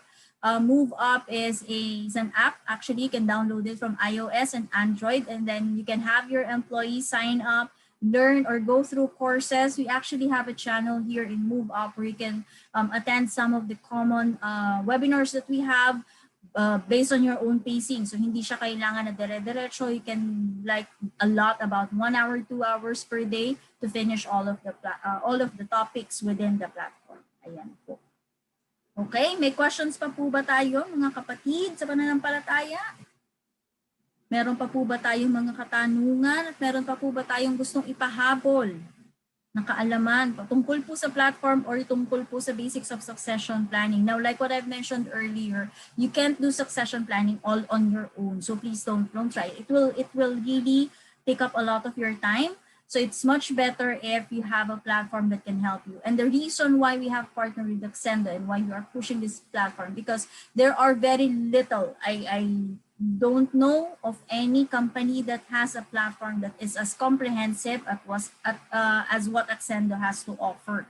So it's a very comprehensive platform. You already have your job descriptions, you already have your IDP, you already have your performance appraisal, you have your the percentage of fit for a particular role. It even takes into consideration the aspirations of the employee involved. So lahat ng kakailanganin nyo nandito na talaga. Okay? Could you provide our organization a proposal for job evaluation? Sure, no problem. Send ko po yan sa iyo mamaya. Okay? Pero the rest po, do you have any other questions? Now, like what I've mentioned earlier, you will be getting a copy of the slides, the recording, and via email. So we'll send that to you. We'll also send you a link. If you are interested with the Talent Pulse platform, please feel free to click on the link that we will be providing you to sign up. We would need a few details though. So for example, what's the headcount? What's your end goal? What is it that you want to happen? We would need help in all of that para mabigyan namin kayo ng maayos na proposal. Again, as I've mentioned, when you sign up for the Talent Pulse by Accendo, most of the communication will be with us. So you don't have to worry about having problems if ever in the future you have questions, you need help or you need assistance in anything. Approach would be the one to assist you with that. Except na lang, of course, if it's a very technical question, then for that, we will have to coordinate that with Accendo. But definitely, most of your communication will be with us. Okay? So, Tanisha, any last words for them that you would like to share?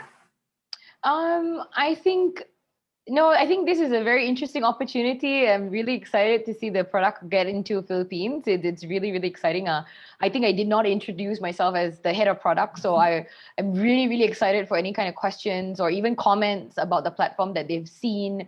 Have they seen anything like this? Is there anything that, they have any feedback on? That would be really, really wonderful to know. Yeah. So, whether you get that or they are going to say something, I would love to get that information. Yeah, so if ever you do have any feedback or any questions, or let's say later on you realize that you have a question, you weren't able to ask it, just send us an email. We will try to answer that for you. We'll try to coordinate with Tanisha any questions that you might have. Okay? So for the rest of you, thank you so much for attending the webinar that we have right now. We hope to see you sign up for Talent Pulse. We will help you if ever you do need assistance in how to make the most of Talent Pulse. Prash will be here to help you. Tanisha and the rest of the Accendo team will also be here to help you with any questions or any concerns that you might have. Or if, for example, you want to have a platform that's a bit tailored fit to what your organization needs, just let us know and we'll try to see if it's something that we can accommodate in partnership with Accendo. Okay po. So ayan, again, guys, thank you so much for attending our session today. We hope to see you in our future webinars. We hope to see you sign up for Talent Pulse, and we hope to see you in future projects, initiatives that Uprush might have in partnership with Accendo.